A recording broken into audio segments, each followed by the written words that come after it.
Bonjour à toutes et à tous, collaborateurs de la région Paris-Île-de-France AG2R La Mondiale. J'ai le plaisir de vous retrouver à nouveau et d'animer cette troisième édition autour d'Idées Force qui se veut toujours aussi unique, originale, dynamique et un brin performant, et nous allons le découvrir ensemble. Pour répondre à ce programme riche que vos managers vous proposent, prenons un top départ avec Joël Destom.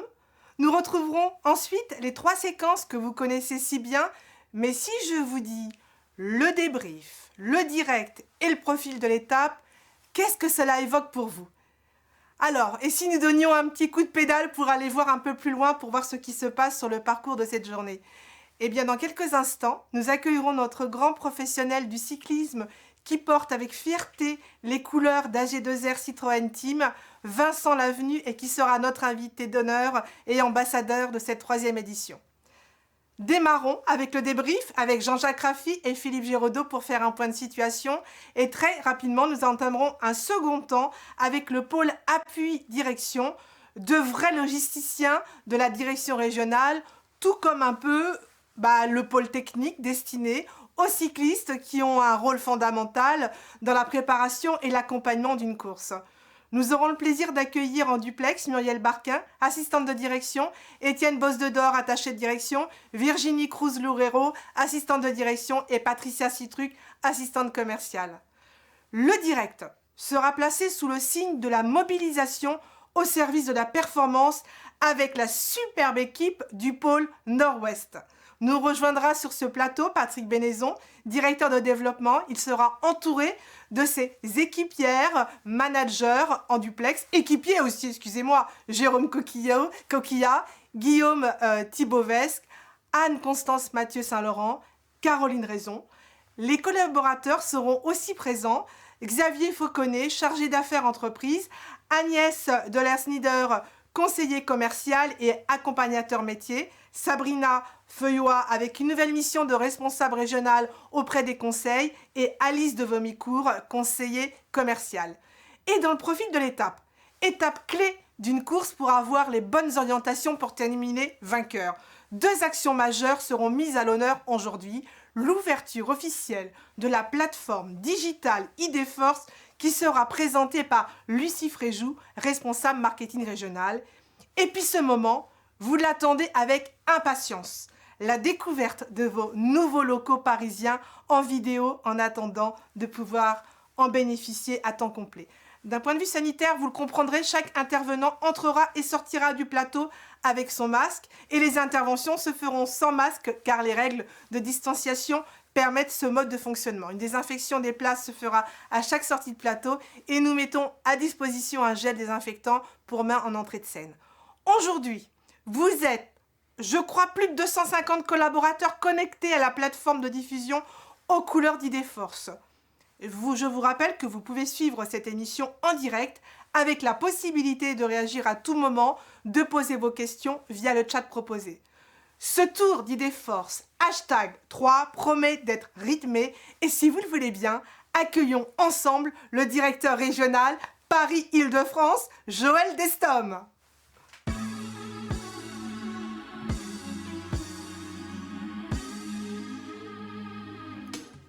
Alors, si tu le veux bien, aujourd'hui c'est notre 3e édition, #3, et je suis ravie de te retrouver avec avec un fond de plateau, tu as vu, très original, qui a un peu changé depuis la dernière fois, mais avec aujourd'hui une ambiance vélo et de performance. Alors, sans plus attendre, 3 mois se sont déroulés depuis notre dernière rencontre, une crise sanitaire toujours omniprésente dans nos vies à tous. Alors, quels sont les faits marquants de cette période pour ta région que tu souhaiterais évoquer avec tes équipières et équipiers? Merci Corinne. D'abord, bonjour à toutes, bonjour à tous. Et puis effectivement, ce rendez-vous commence à devenir habituel, et je suis ravi de voir que le plateau évolue. C'est superbe parce qu'il nous permettra de faire des animations et des choses sympas. C'est le moment que nous avons retenu autour de notre projet régional Idées Force. D'ailleurs, j'ai une question pour toi Corinne, en 2 phrases. C'est quoi Idées Force? Île-de-France. Tu repasseras, hein. Et à chaque émission, je te poserai la question. C'est très simple, tu verras. Idée. Oui, d'abord, c'est une démarche qui privilégie l'ancrage territorial plus la qualité des liens sociaux, en interne et en externe, afin de créer de la valeur dans tous les écosystèmes. Et deuxième phrase très facile à retenir, eh bien, nous avons 5 piliers de transformation. Proximité, valeur client, performance, engagement sociétal, bien travailler ensemble. Ça, ce sont nos transformations et Idéforce, c'est tout ça. Alors écoute, depuis la dernière fois qu'on a échangé les vœux, c'était au mois de janvier, il s'est passé beaucoup de choses. Je fais le choix de ne pas parler du contexte parce que finalement, il faut faire avec.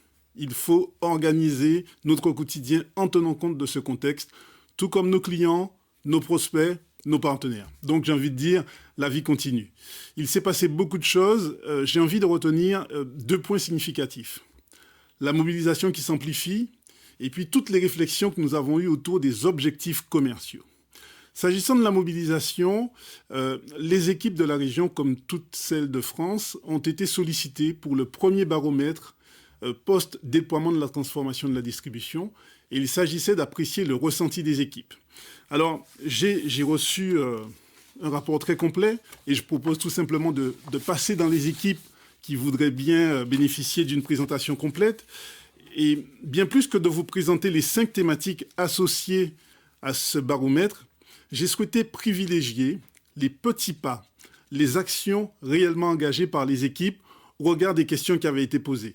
C'est significatif et je prends quelques minutes pour ça, si tu veux bien. Le baromètre sollicitait les collaborateurs sur la compréhension des évolutions. Et nous avons des résultats qui correspondent à ceux de la moyenne nationale, mais je disais que ce qui m'intéresse surtout, c'est ce que nous faisons, ce que nous mettons ou avons mis en place. Et je note beaucoup de réalisations. Chez Laurent Garnier, organisation du Vie ma vie en rendez-vous en côte à côte, pour mieux comprendre le métier de l'autre. Chez Patrick Bénézon, donner de la visibilité sur chacun des métiers à travers une opération qui s'appelle Cap sur le mois. Chez Caroline Raison, l'organisation de rendez-vous en duo avec un nouveau chargé d'affaires entreprise, avec une organisation de la synthèse et des rebonds pour développer une vision complémentaire. C'est assez extraordinaire. Chez Guillaume Thibovesque, on a aussi un Vie ma vie avec des rendez-vous en duo. Et puis chez Sylvie Laurent, la mise en place de réunions thématiques sur 4 grands domaines d'activité au national, chacun venant avec ses partenariats et ses projets à partager. Donc le sujet de la compréhension est embarqué par les managers et je suis persuadé que dans quelques semaines, dans quelques mois, les perceptions au sein des équipes pourront évoluer.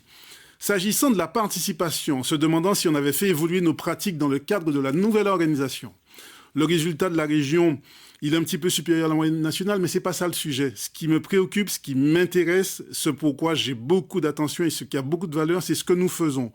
Eh bien, je vais prendre l'exemple de Pierre Colombier. Chez Pierre, il y a des accompagnements et rendez-vous partagés entre collaborateurs du P et du E, avec déjà une ambiance très positive et du dynamisme.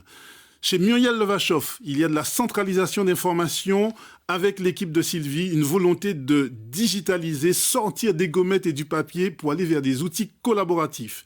Et puis, il y a une volonté d'éduquer, d'apprendre, de partager avec les interlocuteurs sur tous les canaux.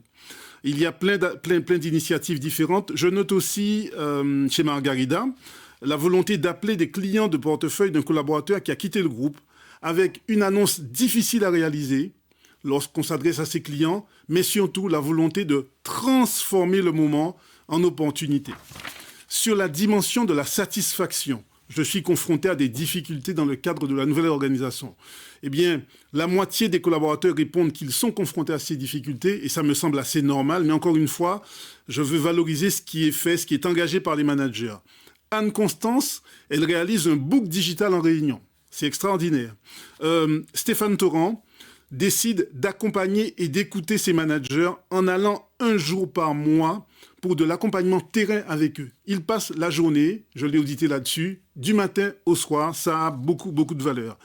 Nadia Trouvé a décidé de travailler sur l'autonomie en commençant ses entretiens mensuels par la recherche d'organisations proposées aux collaborateurs dans les outils.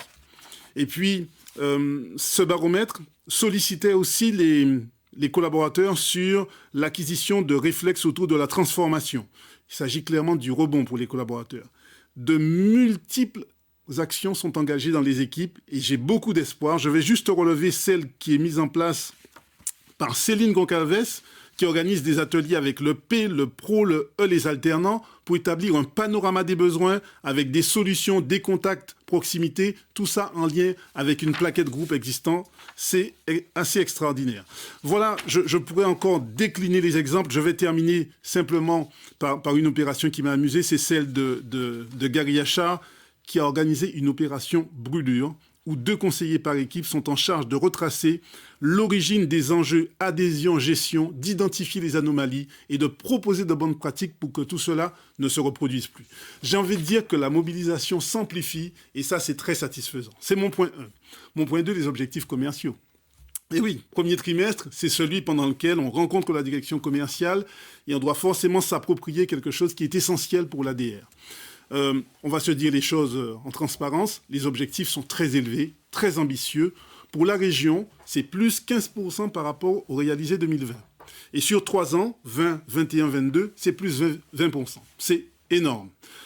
Et je serai très transparent, les équipes me connaissent un petit peu. Aujourd'hui, je ne suis pas tout à fait satisfait du rythme d'activité que nous mettons en œuvre pour atteindre la cible. Très honnêtement, je pense qu'il va falloir relever le niveau.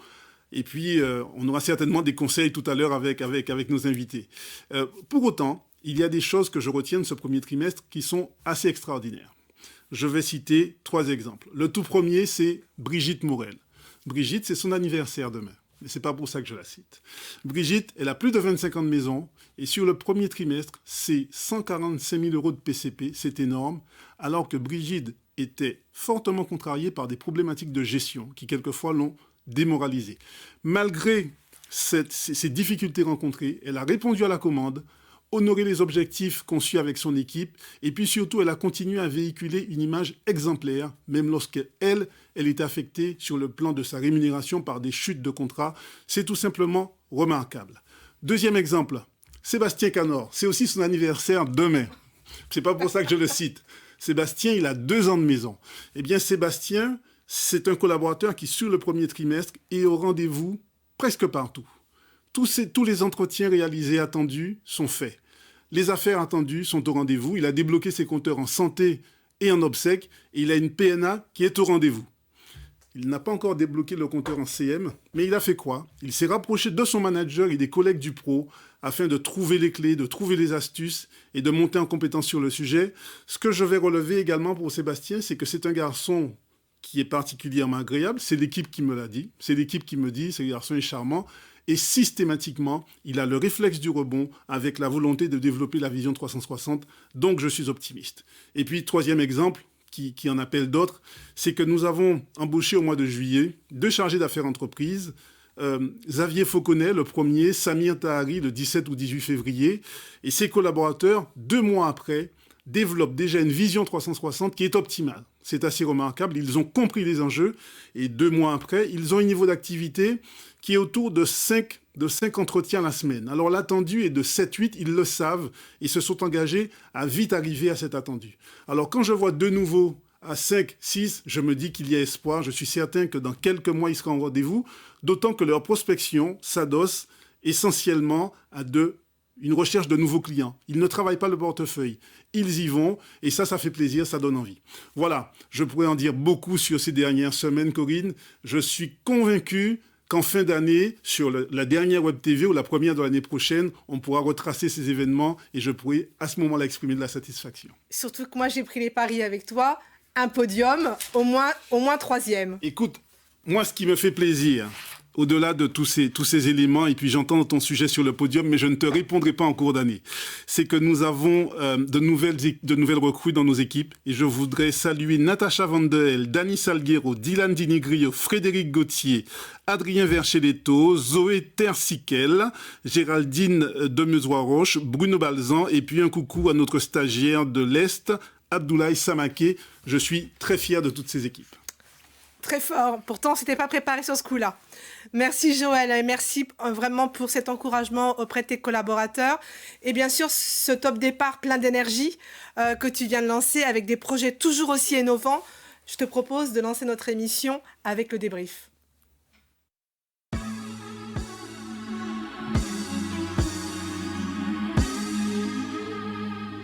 Eh bien, bonjour Vincent, nous accueillons notre invité d'honneur Joël Vincent Lavenu, directeur général et fondateur de l'équipe cycliste professionnelle AG2R Citroën Team. Bonjour. Bonjour Vincent, merci beaucoup. Et bienvenue bien sûr sur ce plateau pour cette édition Tour d'Île-et-Force. Et je te propose de faire un peu mieux connaissance avec les équipes qui nous regardent en ce moment même et avec ton parcours. Alors, tu es né en 1956 à Briançon et Vincent, tu aurais pu te destiner à une carrière de skieur, voire d'hockeyeur, deux sports que tu as pratiqués dans ton enfance, mais c'est le cyclisme qui a remporté ta préférence. À 13 ans, tu accroches ton premier dossard sous les couleurs de l'ES Briançon. C'est ça. À 20 ans, tu décides de partir faire ton service militaire, suite à quoi tu travailles pendant environ 2 ans comme métallier ou encore comme aide-comptable. Alors, un choix, chiffre ou métal? Eh bien, ni l'un ni l'autre, car tu seras très vite rattrapé par ta passion du vélo. Et en 1976, tu signes avec le club de la motte Servolex. En parallèle de ta passion du vélo, tu travailles l'hiver comme chauffeur-livreur ou comme agent administratif à la MSA. À 27 ans, alors que tu décides de tirer un trait justement sur ta vie de coureur cycliste, eh bien le destin te ramène sur les routes et tu décroches un contrat au sein d'une équipe professionnelle, l'Union cycliste Saint-Étienne-Pélussin. C'est ça, tout juste. Je me trompe pas pour l'instant? Tout juste, parfait. Cette aventure sera de courte durée puisque l'équipe s'arrête au bout de 6 mois. Alors, un trait qui te caractérise très très bien, c'est celle de la ténacité. Tu décides donc de passer tes brevets d'État, le diplôme d'entraîneur de cyclisme et tu t'investis pour poursuivre ta carrière de coureur. À 31 ans, enfin, tu signes un contrat dans une équipe de renom, RMO, et tu participeras également 2 ans plus tard à ton unique Tour de France avec l'équipe Fagor. C'est ça. Tu es à l'aube d'une nouvelle aventure avec la rencontre d'Alain Chazal, entrepreneur, charcutier traiteur et sponsor du club de Chambéry. Chazal financera ta dernière année de carrière cycliste et à l'issue de laquelle vous décidez ensemble de former une équipe professionnelle. C'est en 1992 que l'équipe Chazal, Vanille et Mureveta voit le jour. Et Vincent, tu deviens désormais chef d'entreprise, manager et directeur sportif. Et toujours aussi tenace, le haut alpin que tu es, tu dois redoubler d'efforts avec l'abandon de sponsors. Mais comme le Messi, la société de supermarché de proximité Casino se décide également à accorder des fonds à la formation française le jour de tes 40 ans. C'est ainsi qu'à la suite d'un partenariat donc revu considérablement à la hausse de l'été 96, tu vois ton entreprise décoller. Pour connaître des années fastes, les victoires s'enchaînent. Tu vis pleinement un véritable rêve d'enfant. Et bien sûr, celui de lutter à armes égales contre les cadors du cyclisme. L'équipe Casino grimpera même au 2e rang mondial. Suite au retrait donc, de Casino, une nouvelle phase se dessine et tu seras particulièrement convaincant devant les dirigeants de l'assurance AG2R Prévoyance, désormais AG2R La Mondiale. Et ce nouveau partenariat va t'aider à rebondir et repartir. Alors, la reconstruction est entamée sur une voie enfin pérenne, recevant bien sûr régulièrement le renouvellement de la confiance de tes partenaires financiers. Il faut se dire que les dernières années ont été particulièrement riches en émotions pour le Briançonnais que tu es. Il y a eu d'abord le podium de Jean-Christophe Perrault, on s'en souvient, sur le Tour de France 2014, accompagné d'une formidable victoire au classement par équipe, symbolisant la force de l'effectif terre et ciel. Puis, il y a eu aussi l'exceptionnelle éclosion de Romain Bardet, ce pédaleur tumultueux aux exploits retentissants et héros des foules. 3 bouquets d'étapes et 2 podiums sur les Champs-Élysées en l'espace de 3 ans. Un bilan digne d'un vrai champion. Alors rappelons aussi que l'équipe ne cesse de grandir avec l'arrivée de Citroën en tant que sponsor. L'équipe devient AG2R Citroën Team en 2021.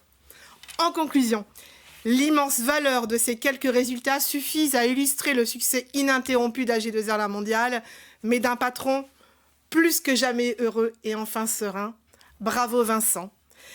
J'espère que j'ai été fidèle à ton parcours et je te propose de participer à un moment de vérité avec la confession. C'est un peu le jeu aussi, hein. D'un ou deux, allez, on va dire 2 vœux que tu vas tirer au sort. En fait, tu tires même plus au sort parce qu'il y a 2 cartes, donc tu vas récupérer 2 cartes et tu vas nous donner tes 2 vœux, en effet, les formuler aujourd'hui. Et on est à ton écoute. Alors, un après l'autre. Ouais. Alors d'abord, merci pour avoir tracé mon parcours de manière exacte, parfaite. Voilà, vous avez tous les aléas de cette saga donc ont été évoqués avec justesse. Merci. Quel est ce vœu? Quel est le vœu pour la première saison d'AGR Citroën Team? Alors le vœu qui a été annoncé, il faut être ambitieux mais aussi raisonnable parce qu'on peut évoquer des vœux qui sont inaccessibles. On est dans une phase de reconstruction avec des jeunes coureurs. Le vœu, c'est de monter en puissance au niveau de la hiérarchie du cyclisme mondial. L'an dernier, nous étions 15e équipe mondiale. Le but, c'est d'essayer d'être autour de la 10e place cette année et surtout de remporter des grandes courses, des grandes épreuves. Alors, on a annoncé qu'on voulait gagner une épreuve majeure du calendrier World Tour, notamment un monument. On n'est passé pas très loin le week-end dernier puisqu'on a terminé 3e du Tour des Flandres.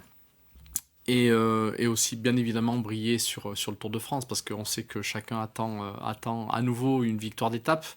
Hein, nous sommes l'équipe française actuelle qui a le plus grand nombre de victoires d'étape depuis notre histoire, 18 étapes du Tour de France depuis la création de l'équipe. 3 podiums, 2 fois 2e, 1 fois 3e. Voilà, il nous manque encore un petit effort pour franchir ce palier, mais pour 2021, donc monter dans la hiérarchie mondiale du cyclisme à la hauteur de la 8, 9, 10e place et remporter une étape du Tour, une étape du Giro, une étape de la Vuelta. Merci beaucoup. Alors tu as un deuxième vœu, je crois, à tes côtés. Quel est votre meilleur souvenir professionnel en tant que manager, j'entends? Je vais dire que c'est le premier jour du lancement de mon équipe parce que ça concrétisait un projet très ambitieux à l'époque. Quand moi j'étais coureur cycliste, j'avais pensé que c'était le moment de lancer ce projet, de créer une nouvelle équipe à une période où il y avait très peu d'équipes. Il y avait plus que 3 équipes professionnelles en France. J'ai créé la 4e équipe en 1992. Et c'est vrai que le jour où l'équipe est apparue au lancement avec ses maillots, ses vélos, ses voitures, je veux dire, c'était effectivement un rêve qui s'accomplissait. Donc ça, c'est un grand moment. Mais il n'y en a pas qu'un, parce qu'après, vous l'avez cité tout à l'heure dans l'historique, il y a aussi toutes ces phases où l'équipe aurait pu s'arrêter, où elle est repartie parce qu'il y a des partenaires qui m'ont fait confiance. Vous avez cité Casino en 1996. Ensuite, en 2000, AG2R Prévoyance a repris le flambeau grâce justement à l'écoute, à la confiance des partenaires et M. Breton en l'occurrence à l'époque. Ça a été un nouveau départ, c'était un moment très très fort. Et puis ensuite, il y a eu en 2006 avec l'association AG2R La Mondiale, des nouvelles couleurs, vous l'avez dit tout à l'heure, terre et ciel. Et là, tout de suite, une réussite avec le maillot jaune porté pendant plus de 8 jours. Qui a fait finalement faire en sorte que Terre et Ciel et AG2R La Mondiale La Mondiale soit reconnus sur le plan mondial. Ça, c'était un moment très très fort. Et puis là, dernièrement, effectivement, avec l'arrivée de Citroën et cette nouvelle identité, AG2R Citroën Team. C'est à chaque fois des nouveaux départs, donc des nouveaux challenges qui se réussissent et c'est on va dire la concrétisation d'un challenge à chaque fois. Merci. Merci beaucoup, Vincent. Merci, Vincent. Joël, je crois que tu souhaitais avoir un échange aussi, bien sûr, avec Vincent. Bien sûr. Déjà pour le remercier à nouveau, parce que dans un contexte comme celui-là, avec les contraintes qu'il a une course assez significative dans le week-end. C'était inespéré. Et l'humilité avec laquelle il vient jusqu'à nous et puis accepte de partager me touche. Et puis j'espère que les collaborateurs vont mesurer ce que ça signifie. Je suis ravi qu'on puisse l'avoir aujourd'hui avec nous parce que le sport offre de nombreuses analogies avec la vie de l'entreprise et puis la vie tout court. C'est aussi là où mes collègues vont vouloir ouvrir l'échange avec vous. Moi, j'ai une question à laquelle souvent je n'arrive pas à répondre quand les clients m'interrogent pour l'instant. Pourquoi Citroën? Voilà. Et puis, comment cette image-là, comment la marque, la nouvelle marque de cette équipe s'installe, se valorise? Alors, pourquoi Citroën? C'est un projet déjà que nous avions depuis quelques années de pouvoir réintégrer le haut du panier dans le monde du cyclisme mondial. Comme vous le savez, c'est un sport qui est très concurrentiel avec, on va dire, des finances qui arrivent un petit peu de partout dans le monde. Aujourd'hui, il y a beaucoup de budgets qui arrivent même d'États ou de consortiums économiques étrangers importants. Et la France, le cyclisme français se bat et se débat pour rester au plus haut niveau.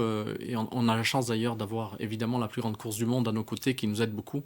Mais on a aussi beaucoup de compétences, beaucoup de convictions et d'engagement de la part de l'ensemble des managers. Et le but, c'est effectivement que notre équipe, au fil du temps, réintègre le haut du panier du cyclisme mondial. Donc ce projet, je l'avais en moi depuis un certain nombre d'années. J'en ai parlé, je l'ai évoqué avec le dirigeant d'AG2R, la mondiale. Voilà, et j'ai évidemment, encore une fois, j'ai eu une écoute, un accompagnement, un encouragement de la part d'AG2R mondiale pour aller dans ce sens-là. Et ça a donné justement cette vraie réussite, une vraie fierté que de pouvoir faire venir une entreprise de dimension mondiale, une grande entreprise historique, à nos côtés. Donc je crois que l'association des forces, l'association des forces, AG2R mondiale Citroën devrait donner quelque chose dans le temps qui est très très porteur de valeur. C'est assez impressionnant parce que depuis que vous parlez, tout à l'heure je vous écoute, vous êtes homme orchestre, vous vous prononcez à la fois comme le directeur sportif, mais aussi comme le chef d'entreprise et comme le manager. Vous avez déjà plusieurs fois fait référence au management. Vous avez parlé de reconstruction. Quels sont les leviers que vous articulez et puis quelle conduite du changement, parce que l'équipe n'est pas complètement nouvelle. Il y a des bonhommes qui étaient là, il y a certainement des ressources qui étaient déjà présentes. Comment on accompagne un tel moment dans une équipe ? Oui, alors c'est vrai que cette phase-là que nous vivons actuellement, c'est pas un nouveau départ finalement, c'est une continuité. C'est une continuité, mais qui se fait avec de nos objectifs, avec de nouvelles ambitions, et on s'appuie sur un collectif très fort, un collectif de collaborateurs, de compétences, d'expertise, qui nous permet de répondre justement aux attentes qui vont être faites, qui sont là de la part de nos partenaires, notre partenaire évidemment AG2R Prévoyance historique, mais aussi de Citroën. Et c'est l'association de cette énergie, de ces compétences qui sont mises en commun, qui doit nous permettre effectivement de réaliser ce projet. Voilà, c'est un gros travail de fond. L'arrivée de Citroën nous a mobilisé beaucoup. On a redéfini plein de choses, les identités visuelles, les stratégies sportives de performance. Voilà, donc on est la tête dans le guidon depuis plusieurs mois. Et heureusement, on a pu accrocher un dossard, comme le dit tout à l'heure aussi. Ça, c'est très important de sentir que ça y est, la machine est partie avec ses nouvelles couleurs. Je pense que une identité visuelle très forte. Voilà, avec quelque chose de nouveau qui donne envie, avec beaucoup de changements aussi au niveau de l'équipe sportive de coureurs. Donc voilà, il y a une nouvelle énergie qui s'est créée et chacun a adhéré à ce nouveau projet. Donc on est sur cette phase de lancement et d'accomplissement. Joël, alors sans plus attendre, si nous accueillons deux de tes équipiers, je pense, qui piaffent d'impatience en ce moment même. Il y en a un qui est en danseuse. Ouais, voilà. Donc, eh bien, on accueille Jean-Jacques Raffi et Philippe Giraudot. Oui. Quand ils veulent. Jean-Jacques Raffi et Philippe Giraudot.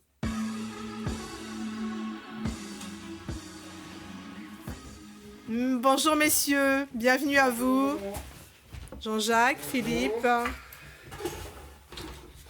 Alors, Jean-Jacques, pour faire le lien avec ce débrief, revenons à l'essence même des modèles d'organisation d'une entreprise, avec des objectifs définis, des process à mettre en place avec des temps de préparation, pour enfin réaliser des premières actions. Et je te laisse la main avec Vincent pour faire ce parallèle des premières courses avec leurs premiers résultats depuis le début d'année. Oui, merci Corinne, je suis tout à fait ravi de le faire évidemment avec Vincent. Donc une première question à Vincent, avant qu'on fasse ce parallèle effectivement qui était la volonté de cette émission, puis de la venue de jeu de mots non volontaire avec Vincent. Début d'année, nouvelle saison, nouvelle équipe. Quel est ton premier retour d'expérience sur la manière d'embarquer justement cette nouvelle équipe, de porter fort ce nouveau maillot que je vais avec plaisir montrer. Ah là là. Quand même, faut qu'il vive ce beau maillot. Donc porter fort ce nouveau maillot et dans un contexte bien sûr inhabituel.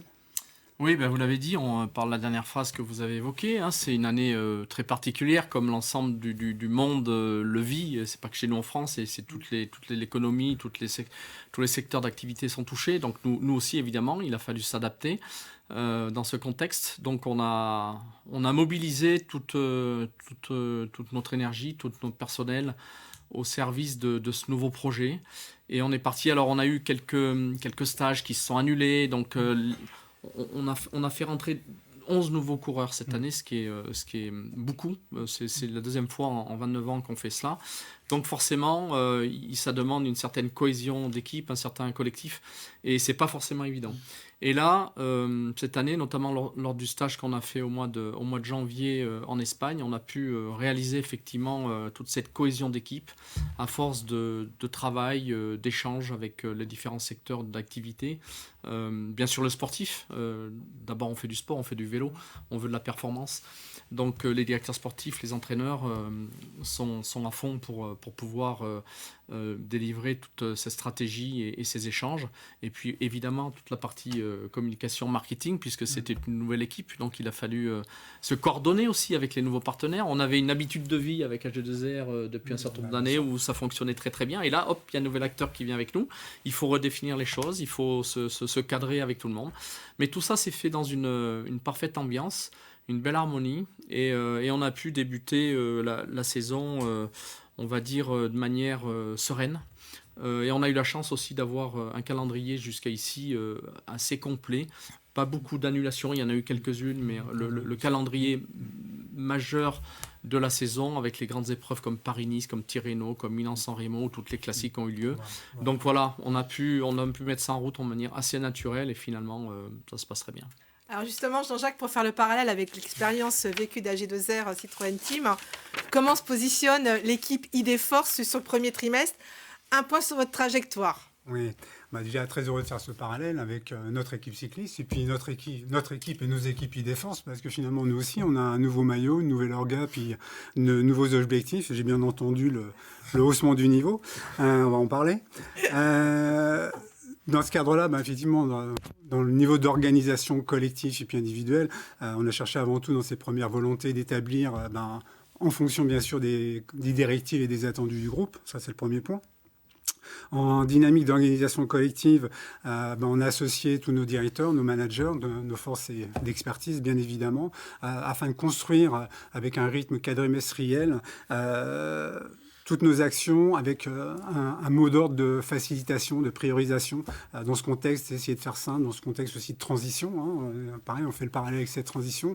Chercher d'être simple, précis et d'embarquer, bien sûr, l'ensemble de nos managers, collaborateurs dans ces actions.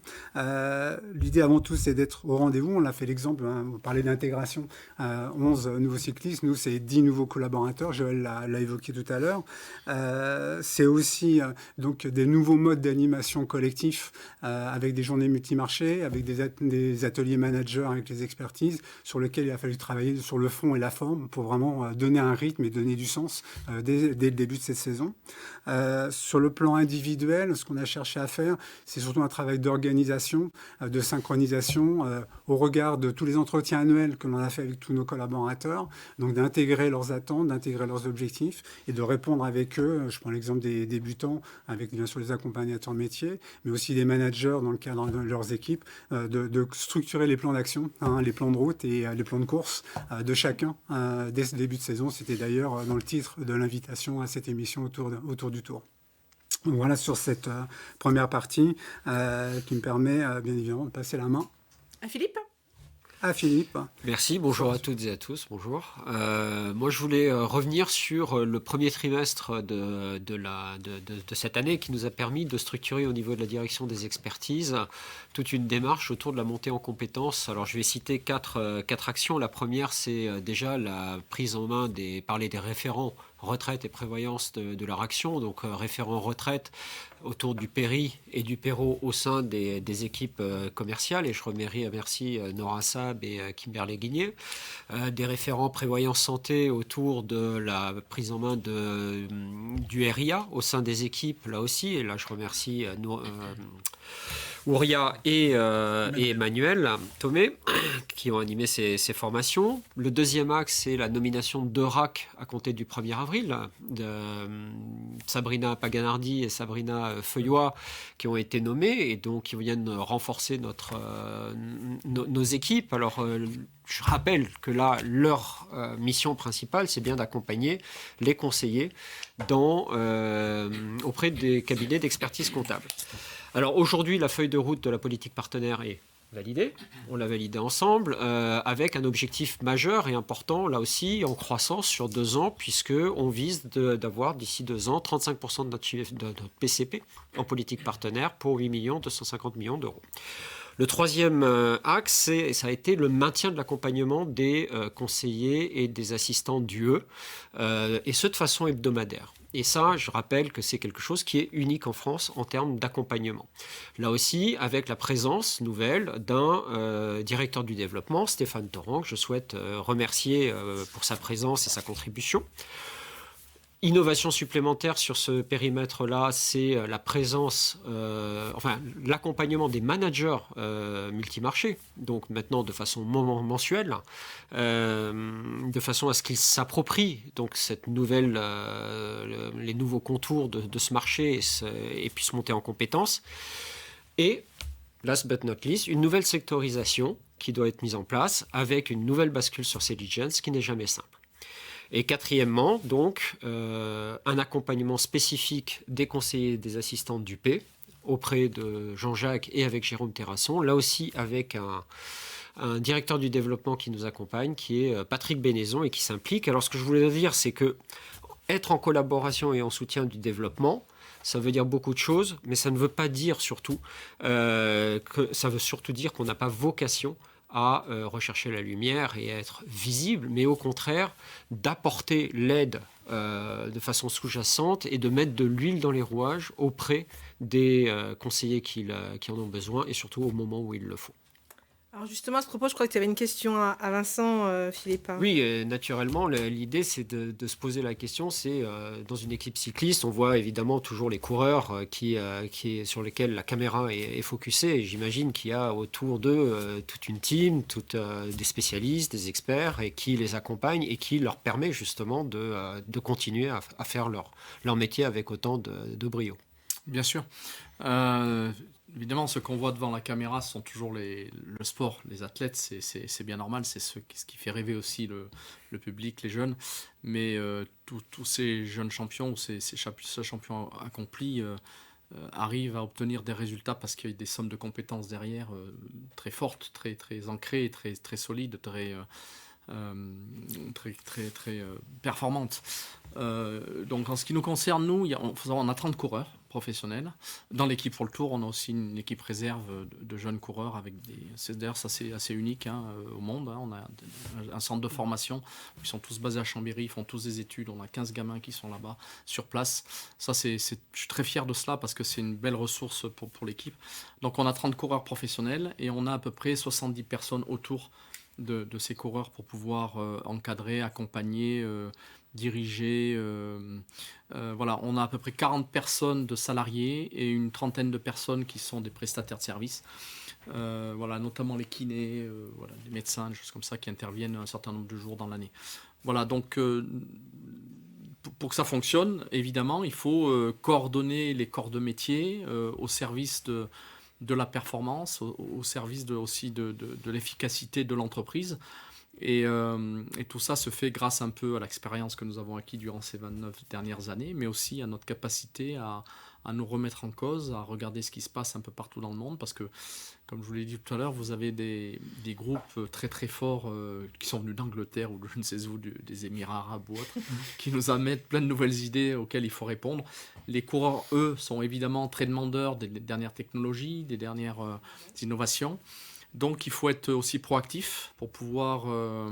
mais ce qui nous caractérise aussi, c'est cette capacité de s'adapter au plus haut niveau, mais de rester aussi une entreprise humaine, à dimension humaine, et avec un esprit familial.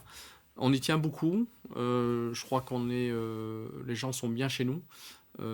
Bien sûr les coureurs, mais aussi les gens qui travaillent. Et en fin de compte, ça donne, par rapport à notre niveau, de bons résultats, puisque Notamment, on voit sur le Tour de France, c'est ce qui apparaît à la lumière aujourd'hui, le Tour de France. Les résultats sont très probants depuis de nombreuses années. Je touche du bois parce que j'espère que ça va encore se vérifier cette année. Voilà, donc effectivement, il y a un vrai parallèle avec tout ce qui se passe au sein de l'entreprise parce que nous sommes une entreprise à part entière et on doit rassembler toutes les compétences, toutes les énergies, tout le savoir-faire au service de l'athlète qui, lui, est concentré sur son sujet et qui doit penser absolument à être au top au bon moment.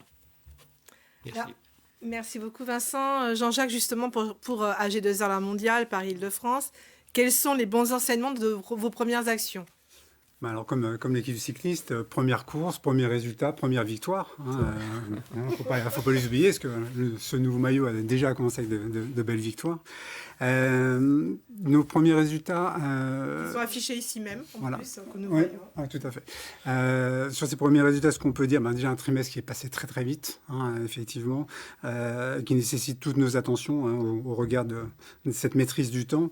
Ce qu'on peut dire en premier temps, un réseau puis un marché qui a de belles victoires, qui répond aux attentes, avec globalement un réseau qui a plus de 30% depuis le début de l'année, je dirais PCP, PNA confondus. Donc on voit bien que le champ de possible est là. Ce qu'on peut dire en regardant le résultat et le visuel concernant l'Île-de-France, avec les conseillers donc, du particulier, on peut dire qu'on est en ligne en termes de productivité, on est en ligne sur la santé. Donc ça, c'est déjà deux points qui sont vraiment importants. Je le disais tout à l'heure avec Sébastien. On voit aussi une progression sur les sujets de l'autonomie, les sujets de la prévoyance. Donc là, c'est aussi constructif. On sait qu'on a encore des sujets d'animation sur la partie des objectifs Silver et sur la partie des certificats mutualistes. Donc on sait que là, il faut qu'on trouve des solutions pour avoir une animation plus performante. De la même manière, sur l'entreprise, on est en progression sur toutes les offres depuis le début d'année sur la santé, notamment avec les résiliations infra-annuelles. Donc là aussi, on a un point d'attention positif, on va dire. On est conscient, comme le disait Philippe, des sujets de sectorisation et de Céline Junt. Pour autant, ça n'empêche que le sujet, c'est de continuer d'intensifier l'activité, notamment auprès de l'ensemble du potentiel d'entreprise francilien et qui est très important et sur lequel on va s'attacher à être très concentré. Sur le pro, je vais faire le parallèle avec les coureurs. On n'a pas tous les coureurs qui sont en forme depuis le début de saison. C'est pas tous en même temps. Oui, pas tous. On en a quelques-uns à l'infirmerie, puis on en a quelques-uns qui n'ont pas encore trouvé le bon braquet. Mais au-delà de ça, ça monte en rythme. Et sur le mois de mars, on peut signifier, déjà des belles victoires, puis des belles performances. Mais en même temps, des attentions et des écarts de forme importants. Je vous en donne 3. Sur les certificats mutualistes, ça va de 0 à 200 000 euros d'encaissement. Sur les fameux péris, ça va de 0 à 25. Donc, sur les encaissements certificats mutualistes, un petit coucou à Philippe Wegener, qui est aussi cycliste et qui est sur sa dernière saison, donc il va finir en beauté. Sur les PE, un petit coucou à Julie De Taille, qui en est à 25, je crois, à ce jour. Et puis, si on prend sur les performances de PCP, ça va de moins de 10 000 à 180 000 avec Frédéric Gerson et puis avec Brigitte que tu as cité tout à l'heure. Donc on voit qu'effectivement, globalement, finalement, il nous manque 10% d'efficacité, de productivité. Donc c'est ce qu'on disait, changer de niveau. Alors pour les cyclistes, changer de braquet ou passer un peu en puissance. Il est clair que voilà, on a ce challenge-là sur les 4 mois qui viennent de monter d'un cran. On va avoir un élément fort sur la partie du pro dont on va vous parler cette semaine avec vos managers et vos directeurs de développement qui est l'opération de transformation du portefeuille Madelin avec l'accord d'Amphithéa qui va venir au mois de juin. Donc on va vous donner tous les éléments avec une note de la direction qui va être produite dans la semaine qui vient. Donc on vous parlera à ce moment-là. Et puis finalement derrière ces 10%, je vais les rationaliser. C'est un entretien de vente en plus par semaine, c'est une offre en plus par semaine ou c'est une proposition en plus par semaine, un entraînement en plus qui va être un peu plus performant sur un sujet donné. Donc voilà, il faut qu'on s'attache à passer ce cap-là sur les mois qui viennent. Merci beaucoup Jean-Jacques et ça donne vraiment envie d'y aller. Philippe. Oui Corinne. Alors et toi, ton plan premières actions, on en est Alors, où? premières actions, je vais te donner 3 exemples de ce que représente en fait l'idée d'accompagner des collaborateurs en étant facilitateur. Le premier, c'est le partenariat qu'on a noué avec Digitaléo. Donc pour cela, ça a permis de générer un flux massif de contacts. C'était l'idée, plus de 17 000 messages envoyés. Je regarde mes notes. Sur ces 17 000, on a eu 1663 retours, 1200 rendez-vous et déjà plus de 400 000 euros de PCP réalisés. C'est une innovation forte pour la région. C'est un test qui a réussi. Et bonne nouvelle, c'est sans doute un partenariat qui pourrait être signé au niveau national. On saura ça début de semaine prochaine. Et cela nous permettrait éventuellement de renouveler ces opérations très prochainement. Voilà. Deuxième exemple, c'est comment on génère de la matière pour les collaborateurs. Et c'est tout le travail qu'on a entrepris auprès de nos groupements professionnels. Et nous avons signé, ou nous sommes en cours de signature avec de nombreux partenaires. Alors la CCI de Paris, avec Jean-Jacques, l'Institut du mentorat pour les entrepreneurs, le MOVJ, qui est une structure d'accompagnement, de mentoring de jeunes entrepreneurs, un troisième, Unigro, à Rungis. Alors Unigro, c'est le syndicat qui fédère les associations et les syndicats sectoriels de Rungis. C'est un truc énorme et qui permet de faire travailler ensemble un conseiller du E et un conseiller du Pro sur des cibles communes. La CPME 75 que nous allons signer très bientôt, la semaine prochaine. Initiative 95 qui va être signée aussi très prochainement, début mai, et qui va fusionner avec Initiative 78, donc c'est quelque chose qui grandit. Boxer Inside, merci Stéphane, c'est une entité qui est... Sarah Ramoun. Sarah Ouramoun, donc vice-championne olympique de boxe du monde en 2016 à Rio. La Chambre des métiers et de l'artisanat des Hauts-de-Seine qui a été renouvelée cette année. La Chambre des métiers de l'artisanat de l'Île-de-France avec lesquels nous sommes en négociation. On espère Voilà. qu'il y en aura plein. Alors, il y a plus de 10 acteurs, Bravo, il y a en plus tout de cas. 10 accords qui sont Bravo. en cours de signature. C'est énorme. C'est un gros travail. Et l'objectif, c'est quoi? Parce que c'est ça. L'objectif, c'est quoi? C'est évidemment d'avoir une présence territoriale. Joël l'a rappelé tout à l'heure. Ça fait partie des fondamentaux. C'est bien sûr d'accentuer notre visibilité institutionnelle sur le territoire, mais c'est aussi d'accompagner les managers à être beaucoup plus présents et investir leur territoire grâce aux partenariats qui sont logés à côté de chez eux. Et c'est surtout d'accompagner les conseillers qui sont et seront référents sur ces partenariats. Ça, c'est essentiel, Corinne. Le sujet du partenariat, c'est pas qu'un affichage Non, bien sûr, j'ai bien compris. qu'une relation de direction à direction. C'est surtout et avant tout des conseillers investis sur le terrain qui font vivre le sujet par des rendez-vous et puis des concrétisations. Et alors, comme on veut des retours sur investissement, on essaie de travailler le plus possible sur la traçabilité. On a mis au point un outil qui va nous permettre de visualiser quels sont les suivis qui ont été faits. Pourquoi? Parce que c'est rendre visible déjà ce qu'on fait et ce que nos conseillers font, et c'est factualiser auprès de nos partenaires le fait qu'on a un partenariat qui fonctionne bien.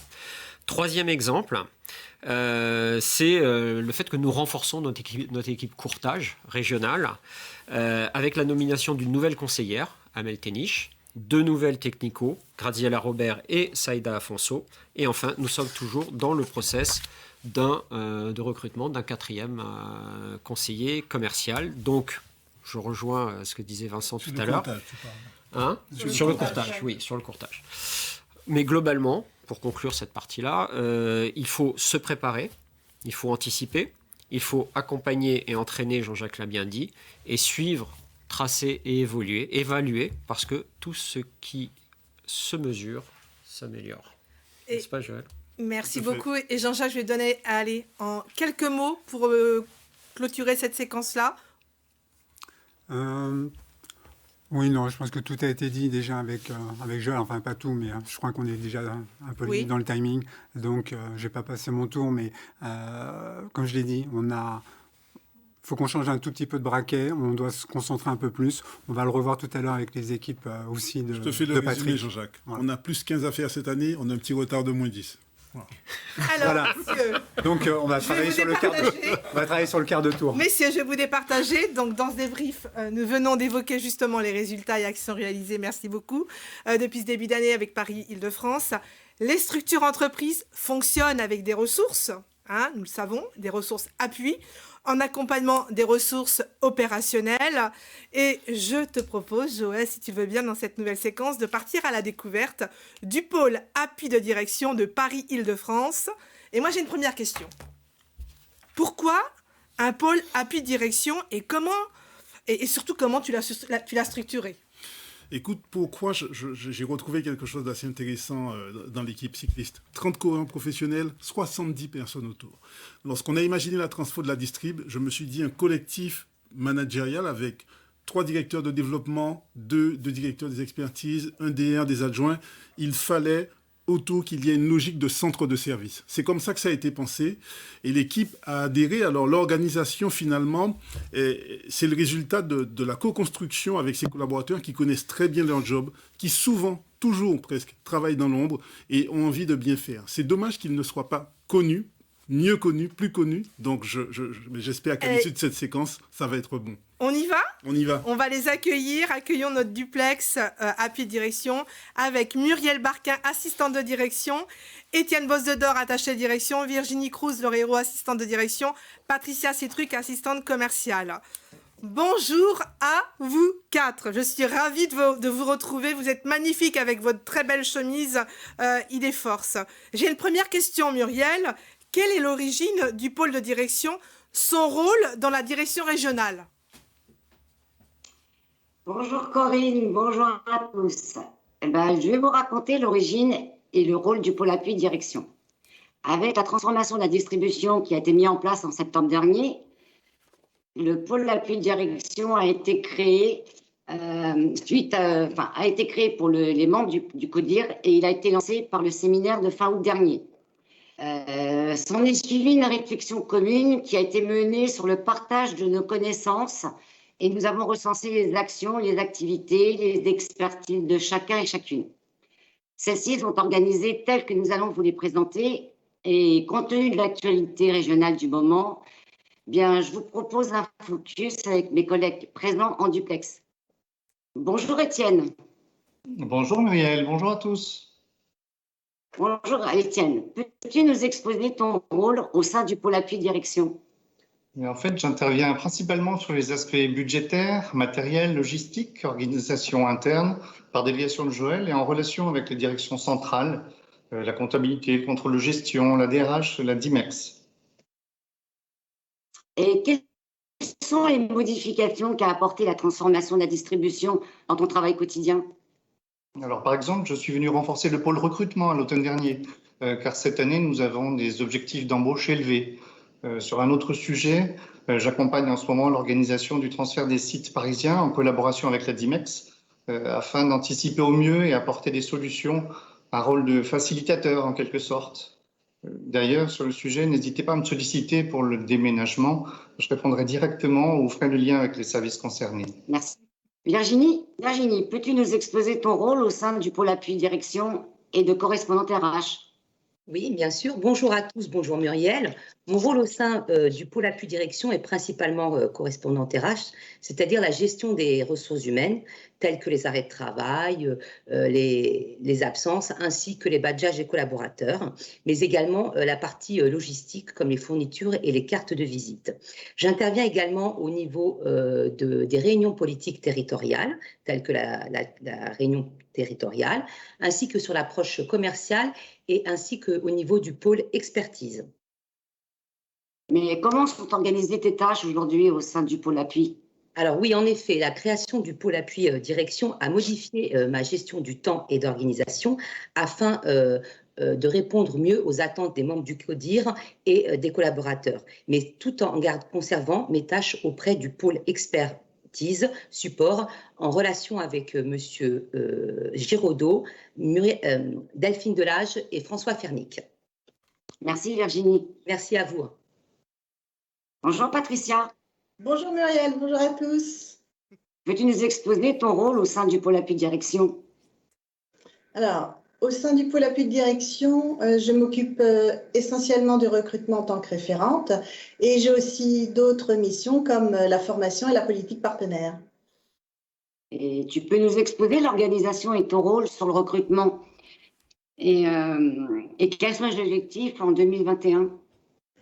Alors, le recrutement est principalement piloté par Jean-Jacques Raffi et également Christian Ambrosino sur le pro, Philippe Giraudot et Delphine Delage sur le E.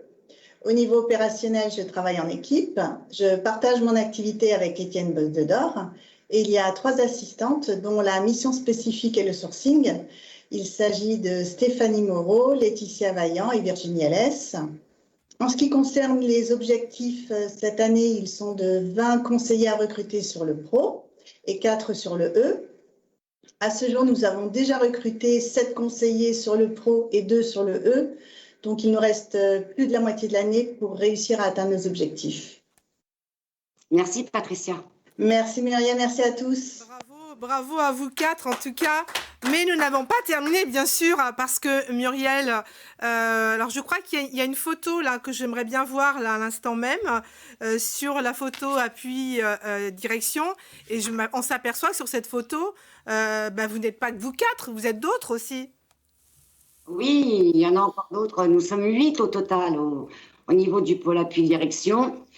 Brièvement, dis-nous qui sont, brièvement. Alors, je vais vous présenter Amélie Bourgault, qui intervient également sur l'animation commerciale, sur l'événementiel, le sponsoring régional, quelques tâches logistiques, la politique des partenaires d'Île-de-France. Et elle a également en charge le fichier VIP régional et la tenue du trominoscope. Il y a également Yamina Atrou, qui intervient également sur l'animation commerciale, la veille du budget animation du pro, sur les bordereaux de commissionnement EURCAP, sur la partie politique régionale également, et plus précisément sur les réunions de la territoriale, et pour les directeurs sur le suivi commercial délégué des sociétaires et correspondants amphithéâtre. Sylvie Gagnereau de Palmeroux a la mission de correspondante RH également avec Virginie, et elle intervient sur le suivi des formations au titre d'assistante du centre de formation régionale. Avec Patricia, Amélie en relais formation et Yamina sur les formations externes. On a également Florence. Oui, Florence a en charge l'ensemble du courrier de l'ADR et elle intervient également sur une partie de la logistique ainsi que sur le suivi des bordereaux EURCAP avec Yamina. Alors, je vois aussi Joël sur cette photo. Mais c'est quoi son rôle exactement? Alors, Joël, c'est notre appui supérieur. Et toi, Muriel, c'est quoi ton rôle également? Tu te positionnes où dans cette organisation? Alors, j'avais imaginé être au nord. Et puis après, je me suis dit l'ouest. Mais en définitive, je vais me positionner dans le sud. Le sud de Paris? Non, plus bas. Comment ça, plus bas? Très au sud même. Mais comment ça, très au sud? Où au sud? Dans le Gard. Je pars m'installer dans cette magnifique région. Eh, dis donc, Joël, t'es un petit malin, t'as agrandi ta DR. Projet d'annexion, bienvenue. En fait, t'es en train de nous annoncer quelque chose, là, Muriel? Oui, je pense que c'est pas un grand secret. C'est effectivement un projet personnel et professionnel qui a mûri depuis 10 ans. Et il se trouve qu'en début d'année, l'occasion s'est présentée et je suis allée voir Joël et je lui ai dit, écoute, je vais sortir de ma petite zone de confort et je pars m'installer dans le Gard pour un rapprochement géographique de conjoints qui crée son entreprise et par la suite, je vais également créer la mienne.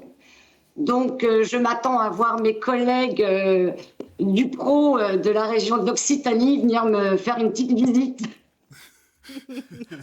Joël, tu voulais peut-être dire un petit mot? Oui, d'abord dire à Muriel bravo. Bravo d'oser réaliser ses rêves.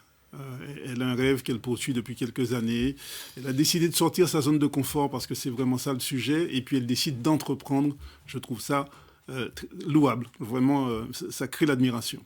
Deuxièmement, j'ai envie de dire que Muriel a été exemplaire en ce qu'elle a vraiment joué l'esprit d'équipe. et elle a assumé la logique de centre de service en veillant à ce que de toutes les façons, toutes les missions soient assumées. Donc je pense qu'on va la regretter parce que c'est quelqu'un qu'on apprécie et certainement qu'on tentera de la retrouver ailleurs. Mais je n'ai aucune inquiétude sur le bon fonctionnement des activités parce que vous l'aurez compris, Muriel est irremplaçable. Donc elle ne sera pas remplacée. Voilà. Donc j'ai envie de dire bravo à Muriel, merci pour ce caillou qu'elle pose dans l'histoire de notre région, d'avoir des collaborateurs qui osent, qui entreprennent. C'est quelque chose pour moi qui traduit finalement la capacité que nous avons à nous remettre en cause, à aller vers de nouveaux défis, à sortir de nos zones de confort. Bravo, bravo Muriel, et puis merci pour ça. Alors, à chacune des émissions, moi, vous me faites pleurer, donc c'est pas normal, ça. J'avais dit que je ne pleurais pas, donc je pleure pas. Donc, merci à vous tous. Et là, on va vous quitter, bien sûr. Et on vous dit à très bientôt. Et puis, Muriel, à très bientôt aussi. On se reverra certainement sur le Gard. Oui, sûrement. Joël, je te propose en fait de passer à notre dernière partie. Alors on a pris un tout petit peu de retard, même beaucoup de retard, mais on va le rattraper. Hein. C'est comme en course. Hein. Il vaut mieux être en avance. Mais là on l'a pas l'avance. Je vous propose de lancer. Alors une fois n'est pas coutume, nous avions promis en effet une séquence questions-réponses. Mais moi ce que je te propose en effet avant tout, c'est de revenir sur une nouveauté avec bien sûr un jeu Bicast sur le thème du vélo, avec une série de 3 questions que nous allons vous poser, alors qui s'affichent en ce moment même sur votre chat, et les enjeux bien sûr. Je ne veux pas vous dire ce que vous allez gagner à la fin de ce jeu. Bah non, pas tout de suite quand même, et ça sera une surprise. Je peux préciser que c'est un très très beau lot. C'est pas un gadget. Ah, je peux jouer Non. Ah, pas de chance. J'ai tenté. Alors, est-ce que vous êtes prêts à jouer? Démarrons avec une première question. Elle est affichée dans le chat de votre plateforme. Quelles sont les retombées économiques du sponsoring de l'équipe pour le groupe AG2R, la mondiale? Vous avez exactement 5 minutes pour y répondre. Ne donnez pas la réponse. Non. Mais tout à l'heure, Vincent, tu as donné quelques indicateurs. Voilà, on se regarde avec Jean-Jacques sur la question d'après. Joël, si tu veux bien, on peut peut-être passer à la seconde séquence, oui, en fait. On va faire ça. Hein, ça te va? Oui. Ok, donc merci beaucoup. Donc là, tu vas nous quitter pour cette séquence pour nous revenir tout de suite. Pour mieux revenir, exactement. Moi, je vous garde avec moi, les 3. Et bien sûr, nous allons lancer cette seconde partie et accueillir Patrick Bénézon sur la séquence du direct.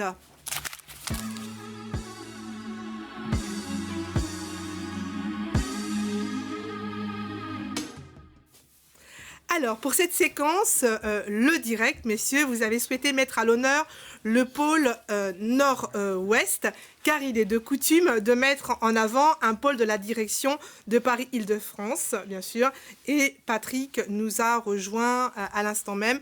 Je rappelle en effet que vous avez la possibilité, vous participants en ce moment qui vous nous regardez, de réagir à tout moment, de poser vos questions via le chat, et nous les traiterons bien sûr à la fin de la séquence le direct. Alors, sous le signe de la mobilisation au service de la performance, Jean-Jacques, je te laisse prendre le guidon. Alors, question à Vincent. On est en direct maintenant pour faire le parallèle avec votre direction de la performance, parce que faut savoir que cette équipe cycliste, vous avez une direction de la performance, tout un symbole. Pour chaque course, chaque détail compte. Vous l'avez déjà dit tout à l'heure. Préparation, organisation, entraînement spécifique. Prenons l'exemple du Tour de Flandre qui s'est déroulé la semaine dernière, sur lequel vous avez eu en plus un très beau podium. Vincent, comment vous avez animé l'avant-course avec finalement cette équipe, des objectifs qui sont individuels et collectifs, et je serais tenté de dire même collectifs et individuels? Tout à fait. Alors, déjà, on prend le sujet très tôt en amont, dès le mois de novembre. Dès le mois de novembre, on détermine un calendrier qui nous est délivré par l'Union cycliste internationale. Et il y a un certain nombre d'épreuves à laquelle on est obligé de participer. Les grandes épreuves World Tour, c'est une chose. Et derrière, en complément, un certain nombre d'autres épreuves qui viennent encadrer l'ensemble de la saison. Donc à partir de ce moment-là, on détermine le calendrier et avec les coureurs qui sont nos leaders déjà dans ce premier temps, on détermine les objectifs. Donc, en ce qui concerne, si on prend l'exemple du Tour des Flandres, par exemple, Greg Van Avermaet, Oliver Nassen étaient les 2 leaders déterminés depuis le mois de novembre. Et à partir de ce moment-là, on détermine les stages, les entraînements, les différentes épreuves ou compétitions auxquelles ils doivent participer pour arriver avec l'objectif de cette période, la période des classiques flandriennes, qui dure à peu près une douzaine de jours, une quinzaine de jours. Et donc, voilà, si on fait le rétropédalage jusqu'au mois de novembre, il y a tout est mis en place au niveau de l'ensemble des secteurs d'activité.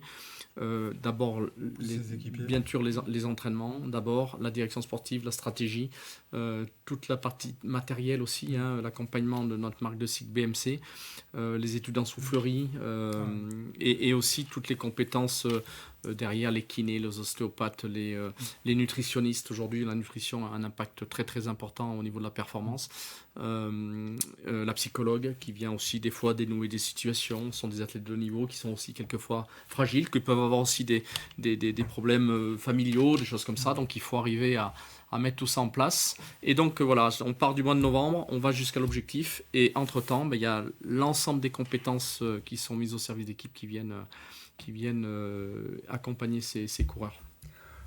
Super, c'est toujours intéressant de voir vraiment l'ensemble de l'écosystème au service et dédié des coureurs. Patrick, très heureux d'être ensemble, que tu nous présentes justement toute ton équipe du pôle Nord-Ouest. Mais avant de te passer la parole, finalement, on a décidé ensemble de se concentrer, on l'a dit au vu de nos résultats aussi, puis au vu de la période, sur nos 4 mois qui viennent avec 4 objectifs prioritaires. Des objectifs, donc, bien sûr, de faire évoluer chacun dans son activité, de faire évoluer notre présence et nos conseils auprès de nos clients, d'optimiser toutes nos ressources, avec Philippe, bien évidemment, et puis d'avoir ce management de proximité bienveillant, engagé, responsabilisant qui est le nôtre. Je serais tenté de dire, on en est où à cette heure? Et puis comme ça, je me permets de te passer la main. Alors, tout d'abord, bonjour à tous et à toutes. Ce que je veux d'abord dire, c'est que je suis très fier, moi, de faire partie de ce projet IDForce, parce que c'est un beau projet, c'est une belle épopée qui ne fait que commencer, et elle s'inscrit en fait dans une nouvelle dimension qu'on souhaite donner à un projet collectif. Alors, les différentes actions qu'on a initiées, il y en a certaines qu'on a reprises, et puis d'autres qu'on a réellement initiées, principalement 4 qu'on peut retenir, la mutualisation des débutants, l'accompagnement des accompagnateurs métiers, parce qu'ils sont essentiels au bon développement de l'effectif de l'ADR et du réseau, le cycle perfectionnement, et puis le cycle expertise, parce qu'on avait tendance à penser que les collaborateurs qui avaient un haut niveau de technicité, de compétences commerciales, étaient un peu laissés sur le bas-côté, et on voulait absolument les intégrer, les rendre partie prenante du développement du collectif. Alors, par rapport à ça, à ces titres, donc, on a initié aussi, et ces quatre thématiques représentent 30 collaborateurs. Parallèlement à ça, et Joël l'a exprimé tout à l'heure, il y a fait référence, on a intégré sur le pôle la notion de cap sur le mois, parce que on a développé beaucoup de choses sur le savoir, sur le savoir-faire, sur le savoir-être, et on oublie parfois de développer le faire-savoir. Et ça me paraît important de pouvoir développer désormais aussi cette thématique, de faire comprendre que tout le monde est partie prenante de cette performance, de cette volonté de réussir, et que finalement, rendre visibles les choses, c'est leur donner un peu plus de sens qu'elles n'en ont.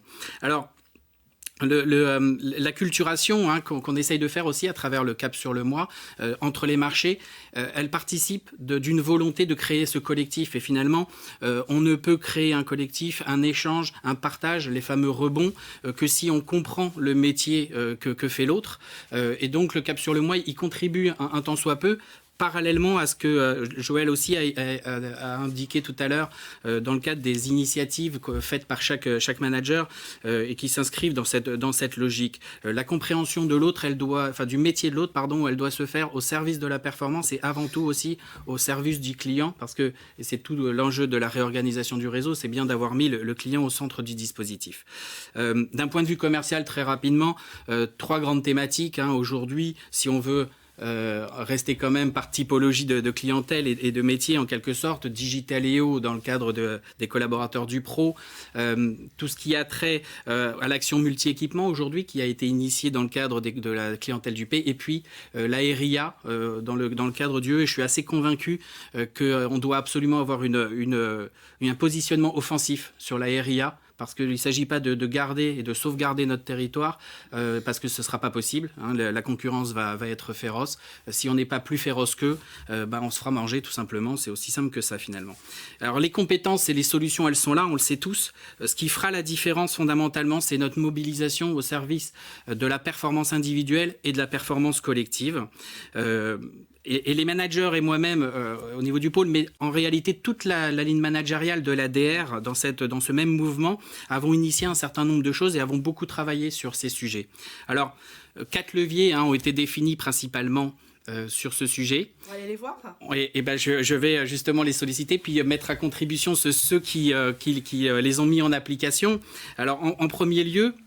Ils sont en ligne en ce moment avec nous, bien sûr. Donc, on les accueille, bien sûr. Donc, Jérôme Coquillat, Guillaume Thibauvesque, Anne-Constance Mathieu-Saint-Laurent, Caroline Raison, Xavier Fauconnet également, Agnès Dollers-Nieder, Sabrina Feuillois et également Alice de Vomécourt.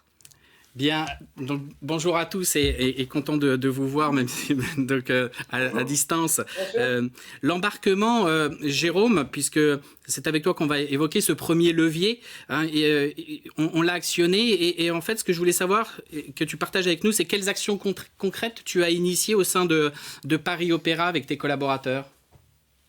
Bonjour à tous. Eh bien, écoute Patrick, il a d'abord été question pour Paris Opéra de créer un collectif multimarché malgré le distanciel et le télétravail, puisqu'on n'a fait qu'une seule réunion ensemble. Après, que du télétravail. Donc, on a d'abord fait connaissance par des présentations de Vie ma vie, mon activité, mes outils. On a eu aussi des travaux communs tels que la présentation multimarché du groupe Made in Opéra. On a tenu vraiment à faire quelque chose qui nous convenait à tous. Et maintenant, c'est l'heure de l'action tout court. Donc, on va démarrer par une action convention collective commerce de gros sur laquelle on va embarquer les conseillers des clientèles du E et du Pro. Alors, on va se former là tous ensemble sur la convention, sur les préconisations du groupe et leur présentation. On va aussi revenir sur l'outil Speed et les circuits de gestion de cette convention collective. Donc là, forcément, on va pouvoir s'appuyer sur les compétences de nos 2 conseillères du E de l'équipe. Et puis après, ce sera les prises de rendez-vous collectives et une vraie animation commerciale commune. On a d'autres idées d'actions transversales avec aussi nos conseillers du P, avec naturellement objectif business et rebond. Mais l'idée, c'est que lorsque nous allons tous pouvoir retrouver le chemin des bureaux, on puisse être une équipe qui a pris l'habitude de travailler ensemble et puis surtout qui aura pris plaisir à travailler ensemble.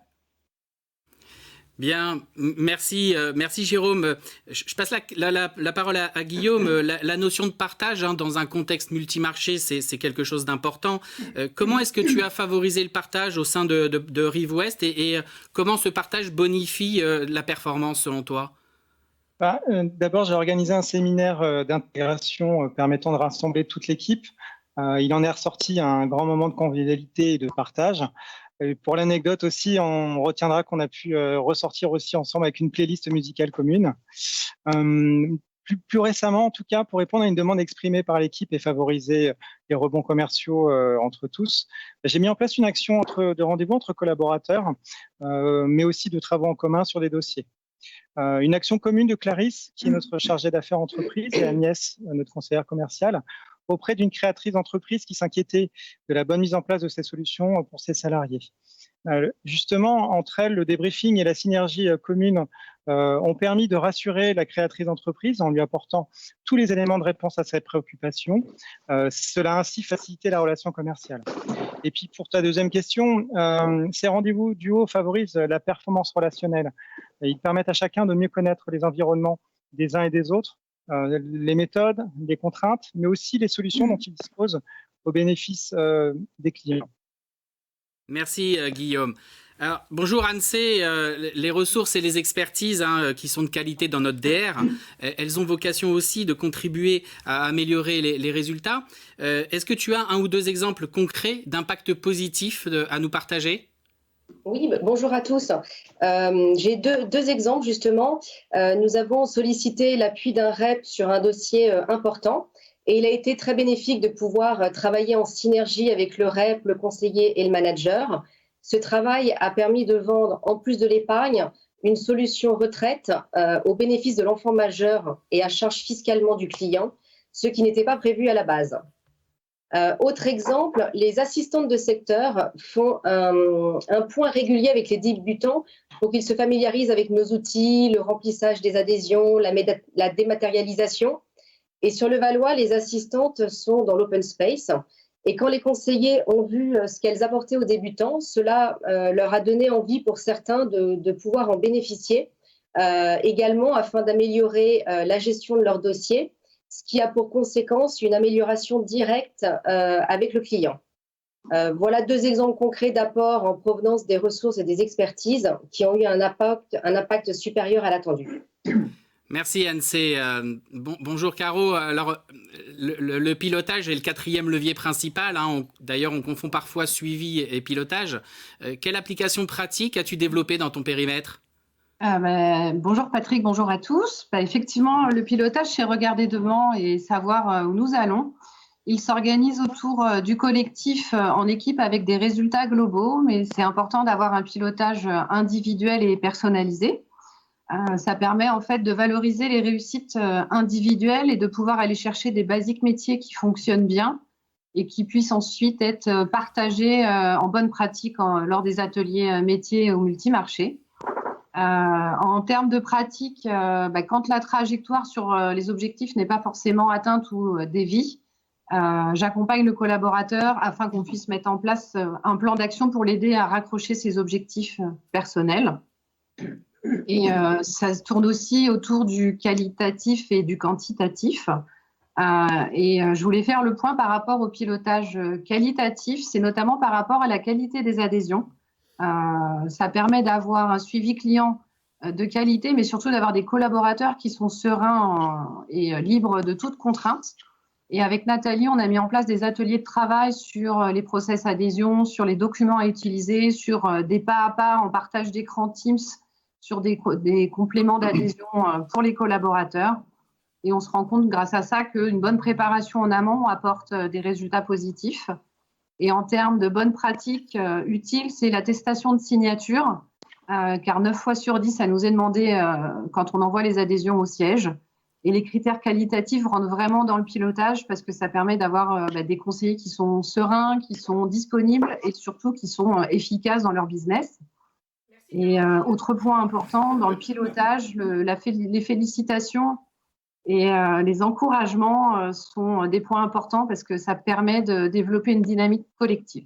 Merci beaucoup. Merci Caro. Alors, merci à vous quatre. Hein. Je sais que je vous demande beaucoup et je tenais aussi à vous remercier d'être toujours présents. Un collectif performant, hein, c'est un collectif complémentaire. Alors, j'ai envie de dire, comme dans une équipe cycliste, Vincent Lovenu ne me démentira pas, j'espère en tout cas, il y a des rouleurs, il y a des grimpeurs, il y a des sprinteurs, mais il y a aussi de nouvelles recrues, ça a été évoqué tout à l'heure. Et pour que ces nouvelles recrues bonifient le collectif, il doit y avoir une bonne intégration. Je vais donc me tourner virtuellement vers Xavier Fauconnet, qui est chargé d'affaires entreprises, qui a pris ses fonctions en février. Xavier, comment s'est passée ton intégration au sein de Paris Vexin ?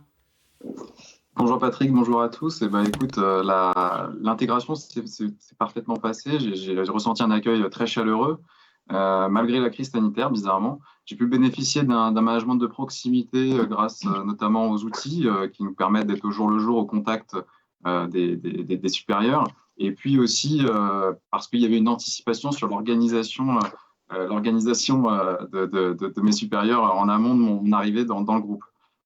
Pour répondre à ta deuxième question sur mon sentiment d'appartenir à un collectif, je le dirais en 2 points. D'une part, la bienveillance et la solidarité, puisque j'ai de nombreuses questions au jour le jour. Et puis, j'ai toujours quelqu'un au bout du fil qui sait me répondre et qui me cherche la bonne réponse pour que je puisse avancer à mon tour. Donc ça, c'est un premier point. Et le deuxième point, c'est le sens du collectif au sens business, avec cette nouvelle vision à 360 degrés, où effectivement, j'ai cette sensation de pouvoir accompagner mon client et avoir une plus-value pour lui, et de pouvoir faire la différence à terme face aux concurrents. Donc merci à tous pour cet accompagnement. Merci Xavier, l'homme dont la barbe pousse plus vite que son ombre, puisque une fois sur deux, je ne sais pas. Allez, on y va, Patrick. Donc, allez, la performance, pardonnez-moi, je ne pouvais pas la rater celle-là. La performance individuelle, elle doit être au service de la performance collective. Elle se traduit notamment à travers la compétence et l'autonomie. Et les accompagnateurs, ils sont en première ligne sur ce sujet. Agnès, quels sont les facteurs clés de la réussite, selon toi, d'un débutant, mais aussi d'un accompagnateur métier qui doit finalement réussir à faire le même business en moins de temps? Patrick, pour un premier facteur de réussite du débutant, je dirais que je trouve la réponse dans la question qui est posée, c'est effectivement de bénéficier d'un accompagnement. En deuxième, je dirais qu'il bénéficie de formation et qu'il y a une importance à appliquer la méthode qui est transmise et bien à rester dans ce cadre. Ça fonctionne. Voilà. En troisième, je mentionnerai un incontournable pour la réussite, l'obtention de recommandations. On obtient de la reco, c'est... Et puis après, au-delà de ça, il y a toutes sortes de facteurs. Je mentionnerai la pugnacité. On a tous connu des échecs. Il faut continuer. Tout ce qui ne nous fait pas mourir nous fait grandir. Concernant l'accompagnateur, effectivement, il y a moins de temps pour travailler. Donc, au choix de tout un chacun, on peut travailler plus si on a envie. Mais au-delà de ça, l'idée, c'est de mettre en place une organisation adéquate, prévoir une planification et donc une anticipation. J'ajouterais que être accompagnateur, ça a un effet vertueux et qui permet d'avoir un positionnement pour tendre vers l'essentiel, l'efficacité. Merci. Dernier mot sur le binôme, sur le binôme, c'est aussi de partager et de se dire les choses. Voilà, ça marche. Agnès, merci beaucoup. Merci Agnès, et pardon. Alors si on fait un parallèle avec le contre-la-montre individuel, la performance, en fait, elle consiste finalement au dépassement de soi, à faire en sorte de ne pas freiner, de trouver la bonne trajectoire, de linéariser, je dirais, l'effort sur toute la durée. Et la surperformance, elle passe donc aussi par la collaboration. Alors Sabrina, d'abord, bravo pour cette nomination en tant que RAC, et je fais un petit bravo aussi et coucou à Sabrina Paganardi.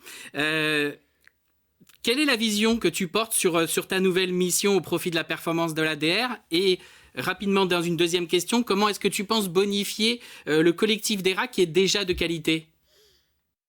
Bonjour à tous et bonjour Patrick. Écoute, merci de me poser cette question. Tout d'abord, je voudrais vraiment remercier tout le collectif qui a permis qu'on puisse être recrutés toutes les deux pour cette mission.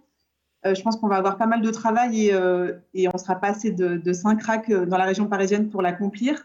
On a un beau challenge devant nous. Alors, tout d'abord, en fait, moi, je voulais faire part du déclic en fait, que j'ai eu en 2016 quand j'ai participé au coaching expert animé à l'époque par Sabine Peter-Schmidt et Philippe Dimac, auquel je pense aujourd'hui.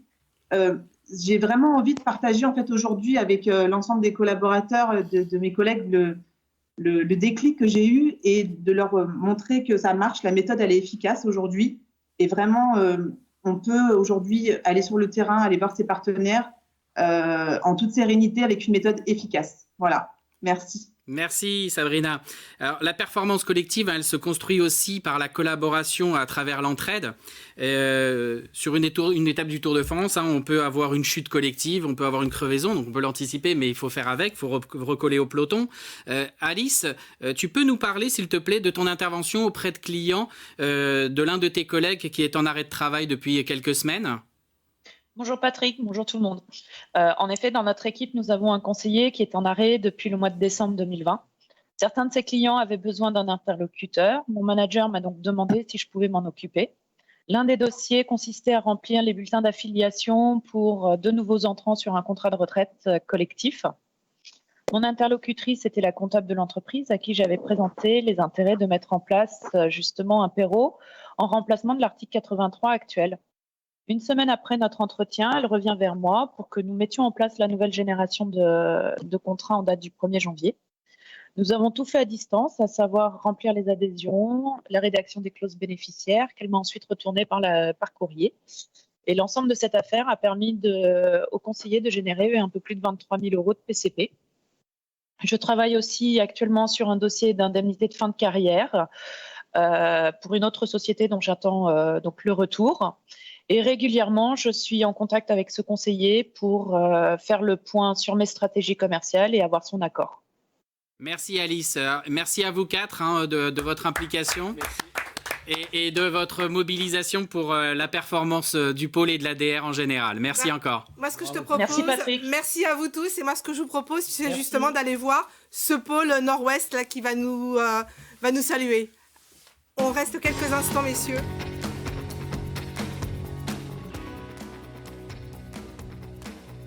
Motivation, enthousiasme. Engagement. Performance. Veillance. Solidarité. Enthousiasme. Engagement. Accompagnement.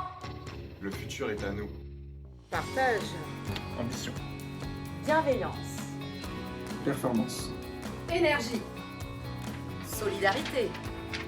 Engagement. État d'esprit. Politique. Dynamisme. Énergie. Engagement. Cohésion. Bienveillance. État d'esprit. Bienveillance. Énergie positive. Performance. Engagement. Optimisme. Bienveillance.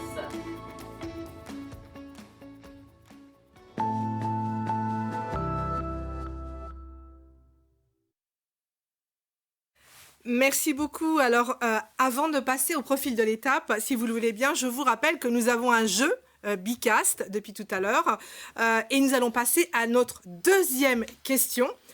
Combien de collaborateurs et coureurs constituent l'équipe AG2R Citroën Team ? Si tout à l'heure vous avez bien écouté, normalement vous auriez la réponse. Hein. Vous avez exactement 5 minutes pour répondre. Donc allez-y, on y va, répondez. Jean-Jacques, tu as la réponse, mais tu ne dis rien. Et bien sûr, je vous remercie, Patrick, Jean-Jacques, Philippe, Vincent, tu restes avec moi. Et on se revoit tout à l'heure. Et merci encore. Nous allons passer, bien sûr, à une troisième partie et dernière partie de cette émission, ce qu'on appelle le profil de l'étape. Je crois que ça te parle quand on parle de profil de l'étape, Vincent. Joël, merci de nous rejoindre, merci beaucoup. Et innovante sur la direction de Paris-Île-de-France, Lucie Fréjou, responsable marketing régional. Merci Lucie. Joël, ce profil de l'étape est marqué par des enjeux et des actions programmé sur le trimestre à venir pour Paris-Île-de-France. Est-ce que tu peux nous en dire un petit peu plus ? Oui, je vais te parler de mes 3 objectifs sur le trimestre à venir. Le premier, c'est l'optimisation d'un outil qui s'appelle Perform. Perform, c'est la mise en ligne de tableaux de bord multimarchés à disposition des directeurs et des managers. Et c'est un outil formidable, c'est la direction commerciale. Merci à Mathieu Perrol et à ses équipes, parce qu'avec ça, au jour le jour, je peux suivre la progression des équipes. Ça me rappelle un petit peu le besoin de disposer d'outils innovants. Pour le coup, nous avons vraiment quelque chose d'assez appréciable. Deuxièmement, il y aura... Elle va en parler tout à l'heure, Lucie, la réalisation d'un premier engagement très fort régional. Je m'étais engagé à ce qu'on dispose d'un espace commun permettant à tous de retrouver tous les documents partagés dans la région, d'avoir les messages uniques et puis d'avoir aussi des incitations avec une communication un petit peu différenciée. Ça, le déploiement, l'enrichissement, l'appropriation par les équipes, c'est majeur. Et puis, le déménagement. Ça n'arrive pas très souvent de changer de site d'implantation. Et là, je rêve de pouvoir accueillir chacun sur chaque site. Je ne sais pas si ce sera possible. Ce qui est certain, c'est qu'on mettra tout en œuvre pour que ce déménagement se passe de la meilleure des façons possibles. Alors, je te propose, si on allait voir maintenant un petit peu ce qui se passe sur cette fameuse plateforme digitale IDForce de la performance de la direction régionale. Alors, qu'est-ce qui a motivé cette création de cette plateforme, Lucie ? Comme l'a évoqué Joël, en fait, c'est de créer un socle commun propre à la direction régionale et d'y trouver en fait tous les documents qui vont concerner l'ensemble des collaborateurs et de tout centraliser. Ça a été co-construit. J'ai consulté de nombreux collaborateurs pour y mettre plein de documents et de choses que l'on va découvrir du coup en images. Bah justement, on est très impatients que tu nous la présentes. Voilà, donc je vous présente ce SharePoint en vidéo, en images. Et tu nous la commentes ? Oui, tout à fait. Alors, comment ça se passe ? Donc là, nous avons en effet un SharePoint avec des onglets. Voilà, tout à fait. Donc là, je vous présente la plateforme. Donc comment est-ce que vous pouvez l'enregistrer donc, dans vos favoris. Donc en cliquant en haut à droite sur la petite étoile et vous retrouverez en fait ensuite ce site dans votre barre des favoris. Donc voilà, donc là je vous représente ici. On va ensuite passer donc, à la présentation donc, de l'arborescence. Donc là, c'est l'ensemble des onglets qui sont à disposition des collaborateurs. Donc l'objectif, vraiment, c'est de toucher l'ensemble des différentes populations que l'on a au sein de l'ADR. Donc avec la partie commerciale, les équipes, la partie expertise et les différents appuis. Donc voilà pour cette partie. On a également créé un Yammer, donc c'est un réseau social donc pour l'ensemble des collaborateurs. Donc l'objectif en fait c'est vraiment de collaborer, d'échanger les bonnes pratiques des différents conseillers. Du coup sur cette plateforme, donc qui sera disponible dans l'onglet bonnes pratiques du coup. Avec un book pour les commerciaux, donc je vous inviterai à découvrir. Une autre page également, la communication et événements. Donc l'objectif en fait, c'est d'avoir une vision sur les différents événements. Donc là, aujourd'hui, nous sommes le 9 avril, donc pour la Web TV, et différents outils de communication pour aider les collaborateurs à avoir des supports notamment chartés à la charte AG2R mondiale. Donc là, c'est un exemple avec Templefy, qui est un outil qui aide sur la partie Outlook, Word et PPT pour avoir les images à la charte AG2R mondiale. Sur la partie donc, des appuis, donc là je suis en train de présenter donc, la partie donc, des REPSIC. Donc je remercie Auria et Emmanuel qui m'ont aidé sur la construction de cette page. Donc on présente donc, les fiches CV, les pages donc, avec les cotisations sur les parties CCN, prévoyance et santé, ça va s'afficher. Voilà. Voilà, donc plein de redirections qui sont faites à chaque fois co-construites. Je vais vous présenter également donc, l'organigramme et les trombinoscopes. Donc là nous sommes sur la partie nord-ouest aujourd'hui. Donc avec l'ensemble des collaborateurs de ce pôle qui seront présents également sur ce SharePoint. Donc là, on voit l'ensemble des équipes qui défilent à l'écran. Donc voilà, pour ce beau projet. C'est très moderne. Alors concrètement, est-ce que la plateforme est opérationnelle dès aujourd'hui? Oui, tout à fait. J'en profite pour remercier très chaleureusement donc Marie et Widette qui travaillent avec moi et qui ont vraiment beaucoup œuvré sur ce projet et qui, au respect des délais imposés. Et effectivement, elle est bien ouverte, cette plateforme, auprès de l'ensemble des collaborateurs du groupe. Voilà. Joël? J'ai envie de dire bravo à Lucie parce que le timing était serré, elle a mis beaucoup d'énergie, elle a su créer autour d'elle beaucoup de confiance pour que les collaborateurs mettent à disposition des idées, des documents.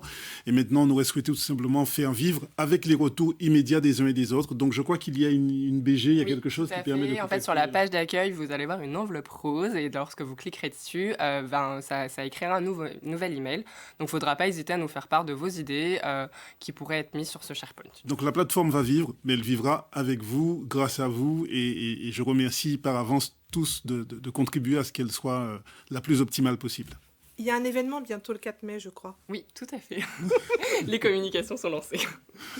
Joël, je crois que tu voulais peut-être faire un parallèle justement avec ce qui se passe chez Vincent. Oui, parce que en préparant ce travail, je me disais qu'un centre de ressources et l'harmonisation des compétences autour d'outils, c'est essentiel. Mais j'imagine qu'avec une équipe cycliste et le niveau de professionnalisme que vous avez poussé la logique au maximum. Donc j'ai envie de savoir ce qu'on pourrait faire de mieux et comment on pourrait continuer.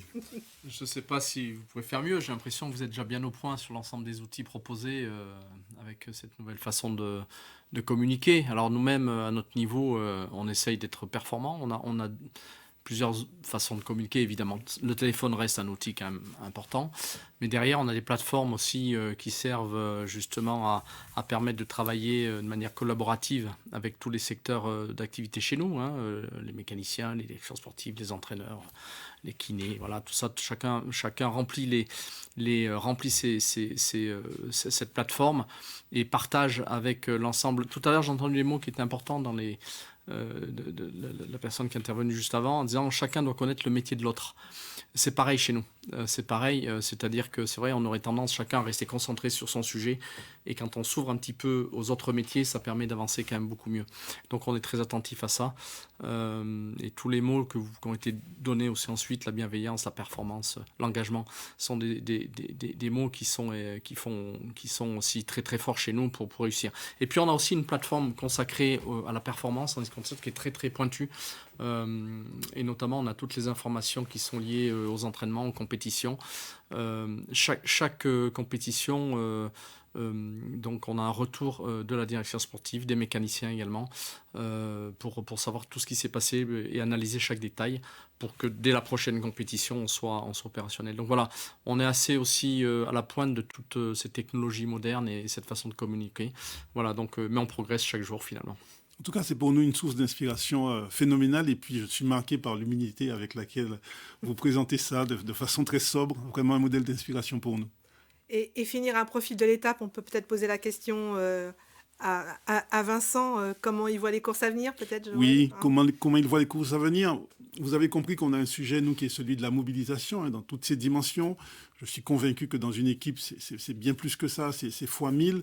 Dans le contexte que nous vivons, comment vous arrivez à vous projeter à fin d'année 2021 ? On fait avec tous les événements, et puis c'est tous les jours les événements. Donc on s'adapte, il faut être proactif dans notre façon de... Par exemple, en ce moment, on a appris dernièrement, cette dernière semaine, qu'il y avait quelques courses qui étaient annulées. Donc ça veut dire que des coureurs devaient participer à ces épreuves-là. Ça fait partie d'une stratégie globale sur l'ensemble de l'année. Donc tout de suite, on essaye de s'adapter. Là, aujourd'hui, j'ai reçu une sollicitation du Tour d'Algarve au Portugal. Et j'ai transmis l'information à ma direction sportive, à mes entraîneurs, de savoir est-ce qu'on peut y aller, est-ce qu'on doit y aller, est-ce que ça rentre dans le cadre de la projection des courses à venir. Voilà, donc on s'adapte en fonction des événements, mais finalement, voilà, je crois que l'objectif, c'est toutes ces grandes courses qui vont arriver. Et on ne doit pas dévier de nos objectifs malgré les événements qui peuvent être perturbants à un moment donné. C'est l'adaptabilité finalement à la situation qui fait qu'on arrive à être performant. Donc être très réactif et s'adapter très vite aux situations. Merci beaucoup, Vincent. Je retiens ça, grande disponibilité, je retiens beaucoup d'humilité, puis une forme de stoïcisme. Il décline ça avec beaucoup de sérénité. C'est un modèle d'inspiration pour moi. Alors, juste avant de continuer, je propose qu'on libère Vincent parce que je ne voudrais pas qu'il loupe son train et je ne voudrais pas... Je regardais la pendule, mais ça va. Oui. Donc, je suis déjà ravi qu'on ait pu échanger avec lui jusqu'à présent. Merci beaucoup. Et puis, on va essayer de penser régulièrement à cette équipe et à tout ce qu'elle met en place pour devenir meilleure. Je vous remercie à vous. Et ravi de t'avoir eu sur ce plateau avec nous, en tout cas, et c'est toujours un vrai plaisir. Et j'ai entendu beaucoup de mots et de parallèles entre l'entreprise, bien sûr, et la performance d'équipe. Donc c'est toujours une source d'inspiration. Merci à vous. Merci Vincent, merci beaucoup. Et bonne route. Au revoir. Alors Joël, pour terminer cette séquence, tu as évoqué en début d'émission un projet immobilier sur Paris pour bien travailler ensemble. Et je suis sûre qu'en ce moment même, tes équipes sont très impatientes et même en attente de cette présentation. Allez, qu'en penses-tu ? On y va, on balance.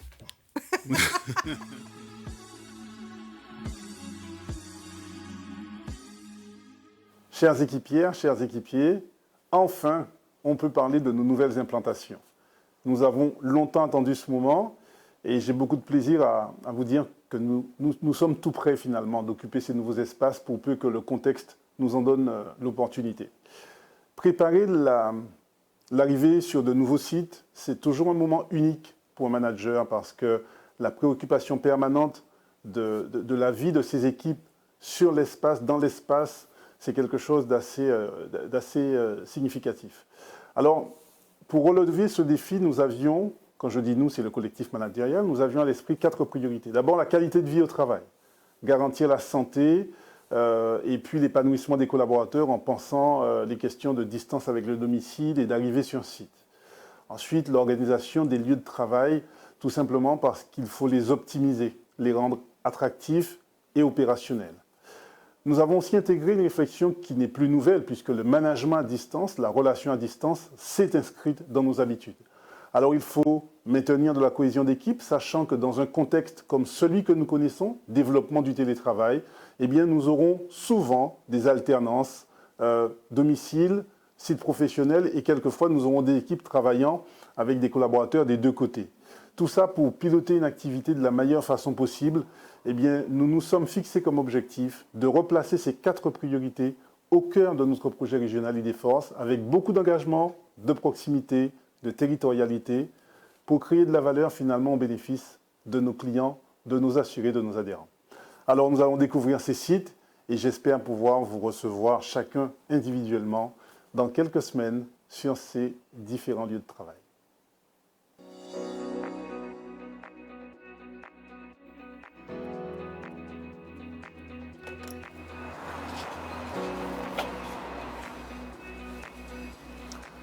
Bienvenue sur le site de Levallois.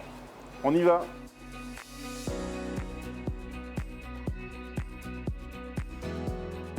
Je peux profiter pour indiquer que sur ce site, on retrouvera les équipes Boucle de Seine, Louis-Evrest.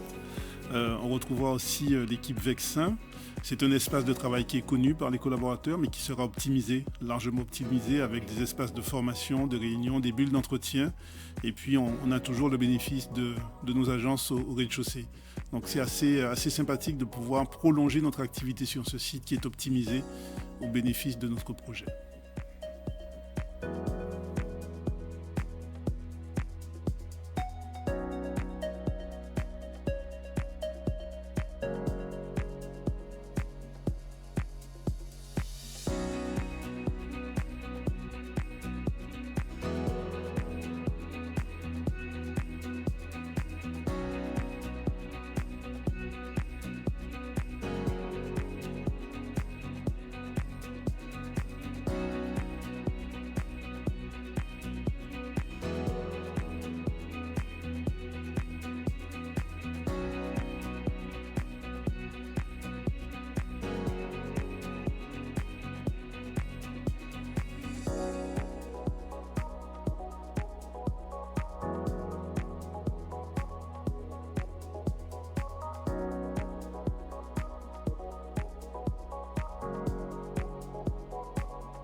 Rendez-vous à Bercy.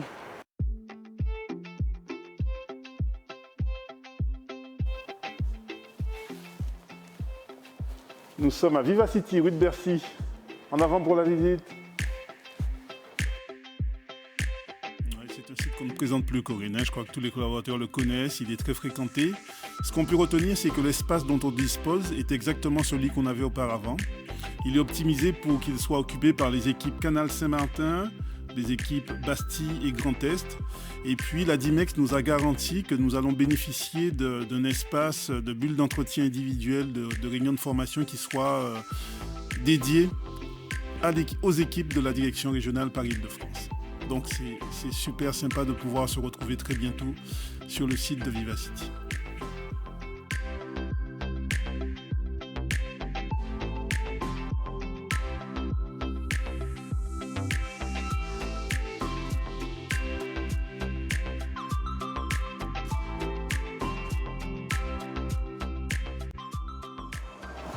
Rendez-vous, boulevard Brune.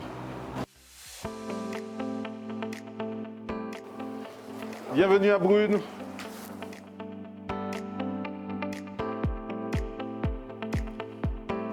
Site bien connu, un siège historique d'AG2R. Nos équipes sont déjà implantées au rez-de-chaussée et l'espace sera tout simplement optimisé pour recevoir les équipes Orsay, Bastille. Bien évidemment, nos collaborateurs qui assurent la tenue de l'agence seront toujours présents. Et puis, on aura la possibilité de recevoir des collaborateurs de passage et d'organiser des réunions assez sympathiques avec une salle en cours d'organisation.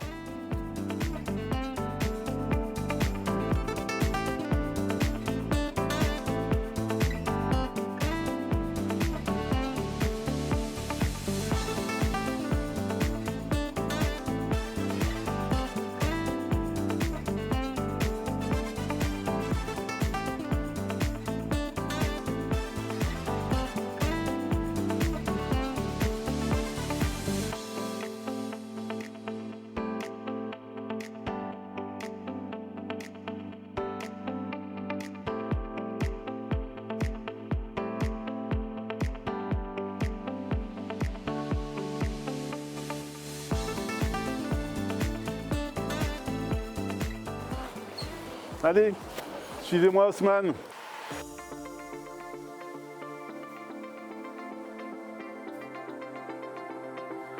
Un Très beau site, 96 boulevard Haussmann. Bienvenue sur le site d'Haussmann. Nous allons découvrir les 3e et 4e étages. 2 étages dédiés à l'ADR avec beaucoup de place pour les équipes Saint-Martin, Orsay, Eiffel, Vexin, pour les équipes courtage, l'équipe support, pas mal de salles de réunion, d'espaces d'animation, de bulles d'entretien. On a la proximité de nos collègues de l'Action sociale nationale EDR, donc je suis ravi, ils sont juste au 5e étage. Mais c'est tout simplement un site assez extraordinaire.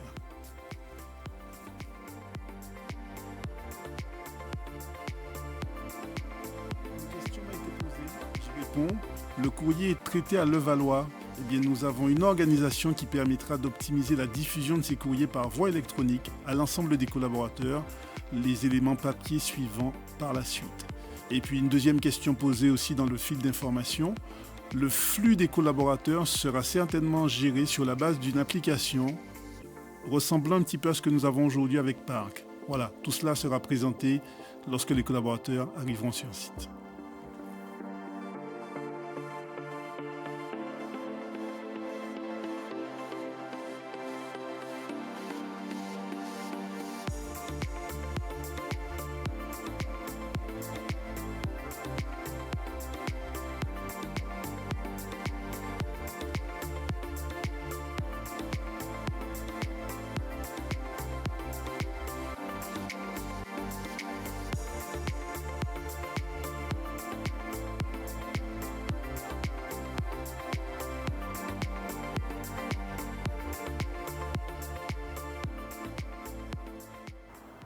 Voilà, j'espère que ces quelques images vous ont plu et puis surtout j'espère qu'elles vous donnent envie.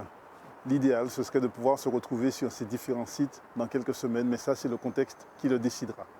Gardez à l'esprit qu'en préparant ces nouvelles implantations, eh bien, le collectif managérial avait à l'esprit la nécessité d'améliorer la vie du collectif au quotidien et puis d'améliorer la capacité à produire mieux, plus, ce qui est normal puisque c'est la vocation même du région.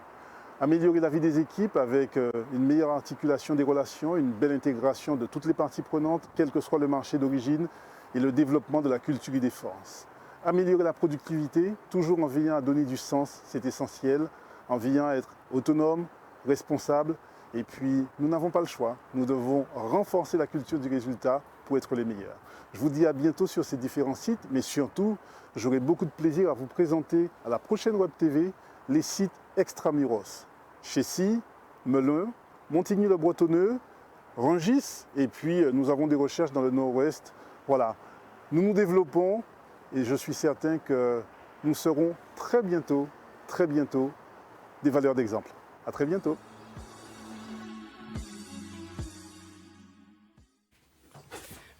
Merci beaucoup, quelle très jolie vidéo. Ça donne vraiment envie d'aller à la rencontre de ces locaux qu'on connaît puis d'autres qu'on ne connaît pas. Joël, je vous propose, alors Jean-Jacques, Philippe et Patrick nous ont rejoints. Je vous propose de passer, ça se touche à sa fin, hein, et de passer à notre troisième question du jeu Bicast. Quel est le nombre de victoires d'étapes de l'équipe sur le Tour de France depuis sa création ? Vous avez exactement moins de 5 minutes pour y répondre. Très vite. Alors, c'est le top final ? Oui. Hein, je crois. Donc, est-ce qu'on attend encore quelques secondes pour, voilà, top final.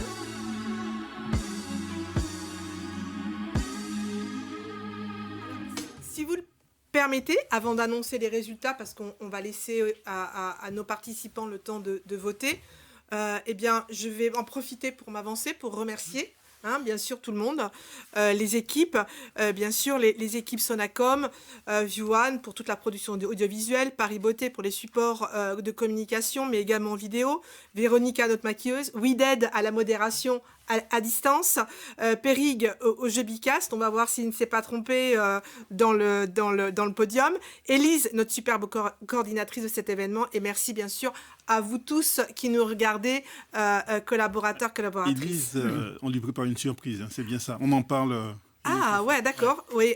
Alors, Élise, on lui prépare une surprise pour une prochaine fois. C'est cela même. Oui. D'accord, ok. Et encore merci à Vincent qui vient de nous quitter, parce qu'il a un train à prendre pour ces moments précieux, sincères et tellement importants. Tu voulais dire un dernier mot? Oui, je l'ai eu juste après. Il était vraiment ravi d'avoir été parmi nous. Il s'est aussi sourcé. Il nous a sourcé, mais il s'est aussi sourcé avec nous. Il était vraiment très heureux et il vous souhaite à tous, bien sûr, une très belle saison. Et Joël, encore merci pour ta confiance. Oui. Merci à toi, Corinne. Je pense qu'on commence à s'habituer au rendez-vous. Je prends de plus en plus plaisir. Je donne déjà rendez-vous à la prochaine Web TV qui est prévue le vendredi 9 juillet à 15h. Le format sera tout aussi dynamique. J'ai déjà des invités qui m'ont promis quelque chose d'assez bien. Une petite conclusion. Moi, j'ai retenu l'ambition de Vincent Lavenu, exprimée de manière très simple, très sobre. Mais finalement, ça colle tellement à ce que nous voulons, être au plus haut niveau en conservant une dimension familiale. C'est assez extra. Je conserve ça. Merci beaucoup. Eh bien, là, nous avons les résultats. Alors, c'est quoi le test est en train d'arriver. Donc, on a un podium, en fait. Alors, en effet, alors, c'était quoi les réponses, en fait? Quel est le nombre de victoires d'étape de l'équipe sur le Tour de France 18. Depuis sa création? On est bien à 18 victoires d'étape, bien sûr, et première du classement général par équipe du Tour de France 2016. Et donc, on a 28 bonnes réponses, c'est ça? Et nous avons 28 bonnes réponses. Bravo, bravo, la moitié, pratiquement, voilà. L'autre question, en effet, on était, donc si on arrive bien sûr, dans l'enchaînement, un petit peu long, on y arrive. En effet, alors, nous étions sur l'autre question. Alors, nous avons un classement au podium, si je vois bien. Donc, la première personne qui a gagné. Alors, en fait, on a même des ex-aequo. Ouais. J'ai Elliot Zine, Sylvie Reynaud, Lara Juste, avec 15 points. Mais pas que. Mais messieurs, je ris. Vous m'avez organisé l'école des fans ou quoi? On a 15 points. Il y en a combien de 15 points?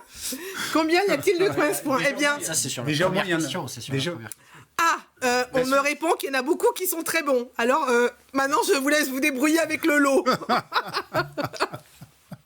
Jean-Jacques? Et la suite? Non, il y a... C'est le classement global? C'est le classement global, oui, tout à fait. Alors, vous voulez savoir quoi? Vous voulez savoir le lot? Oui, les lots. En sachant que je prends un engagement, même s'il y avait 20 ex-aequo, mais on s'assurera de garantir le lot pour les 20 ex-aequo. Ça posera pas de problème. Donc, le lot, voilà, vous l'avez à l'écran. On vous propose, pour tous les gagnants, donc les 10, 12 ou 15, un baptême olympique sur un site olympique pour aller dans la dimension de Paris 2024, donc au Vélodrome de Saint-Quentin. Et l'idée, c'est pendant 1 heure, c'est de faire un baptême de vélo sur piste. Je peux vous garantir des sensations énormes.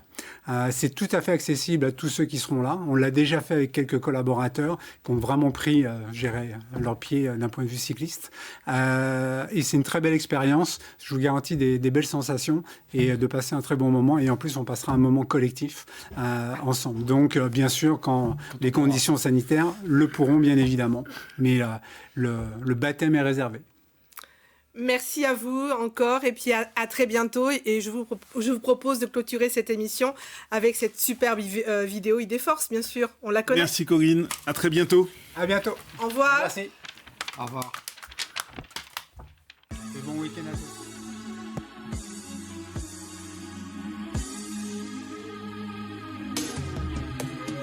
Transforme, vas-y, déconfine, trouve le flow positif. Trouve le flow, on y va, on a le flow.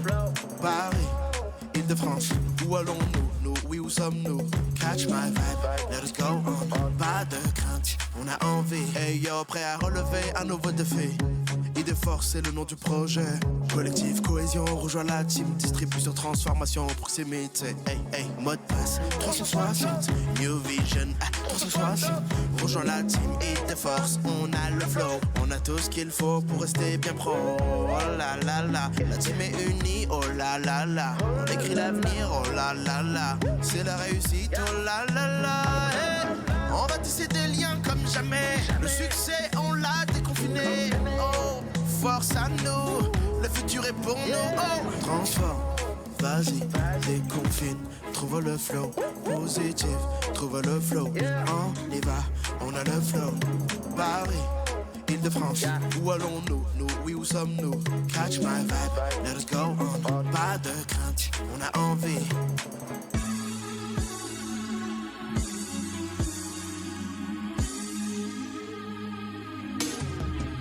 Hey yo, prêt à relever un nouveau défi. Idée force, c'est le nom du projet. Collectif, cohésion, rejoins la team. Distribution, transformation, proximité. Hey, hey, mode passe, 360. New vision, 360. Rejoins la team, idée force. On a le flow, on a tout ce qu'il faut pour rester bien pro. Oh là là là, la team est unie, oh là là là. On écrit l'avenir, oh là là là. C'est la réussite, oh là là là. Hey. On va tisser des liens comme jamais. Le succès, on l'a déconfiné. Oh, force à nous, le futur est pour nous. Oh, transforme, vas-y, déconfine. Trouve le flow, positif, trouve le flow. On y va, on a le flow. Paris, Île-de-France, où allons-nous? Nous, oui, où sommes-nous? Catch my vibe, let us go on. Pas de crainte, on a envie.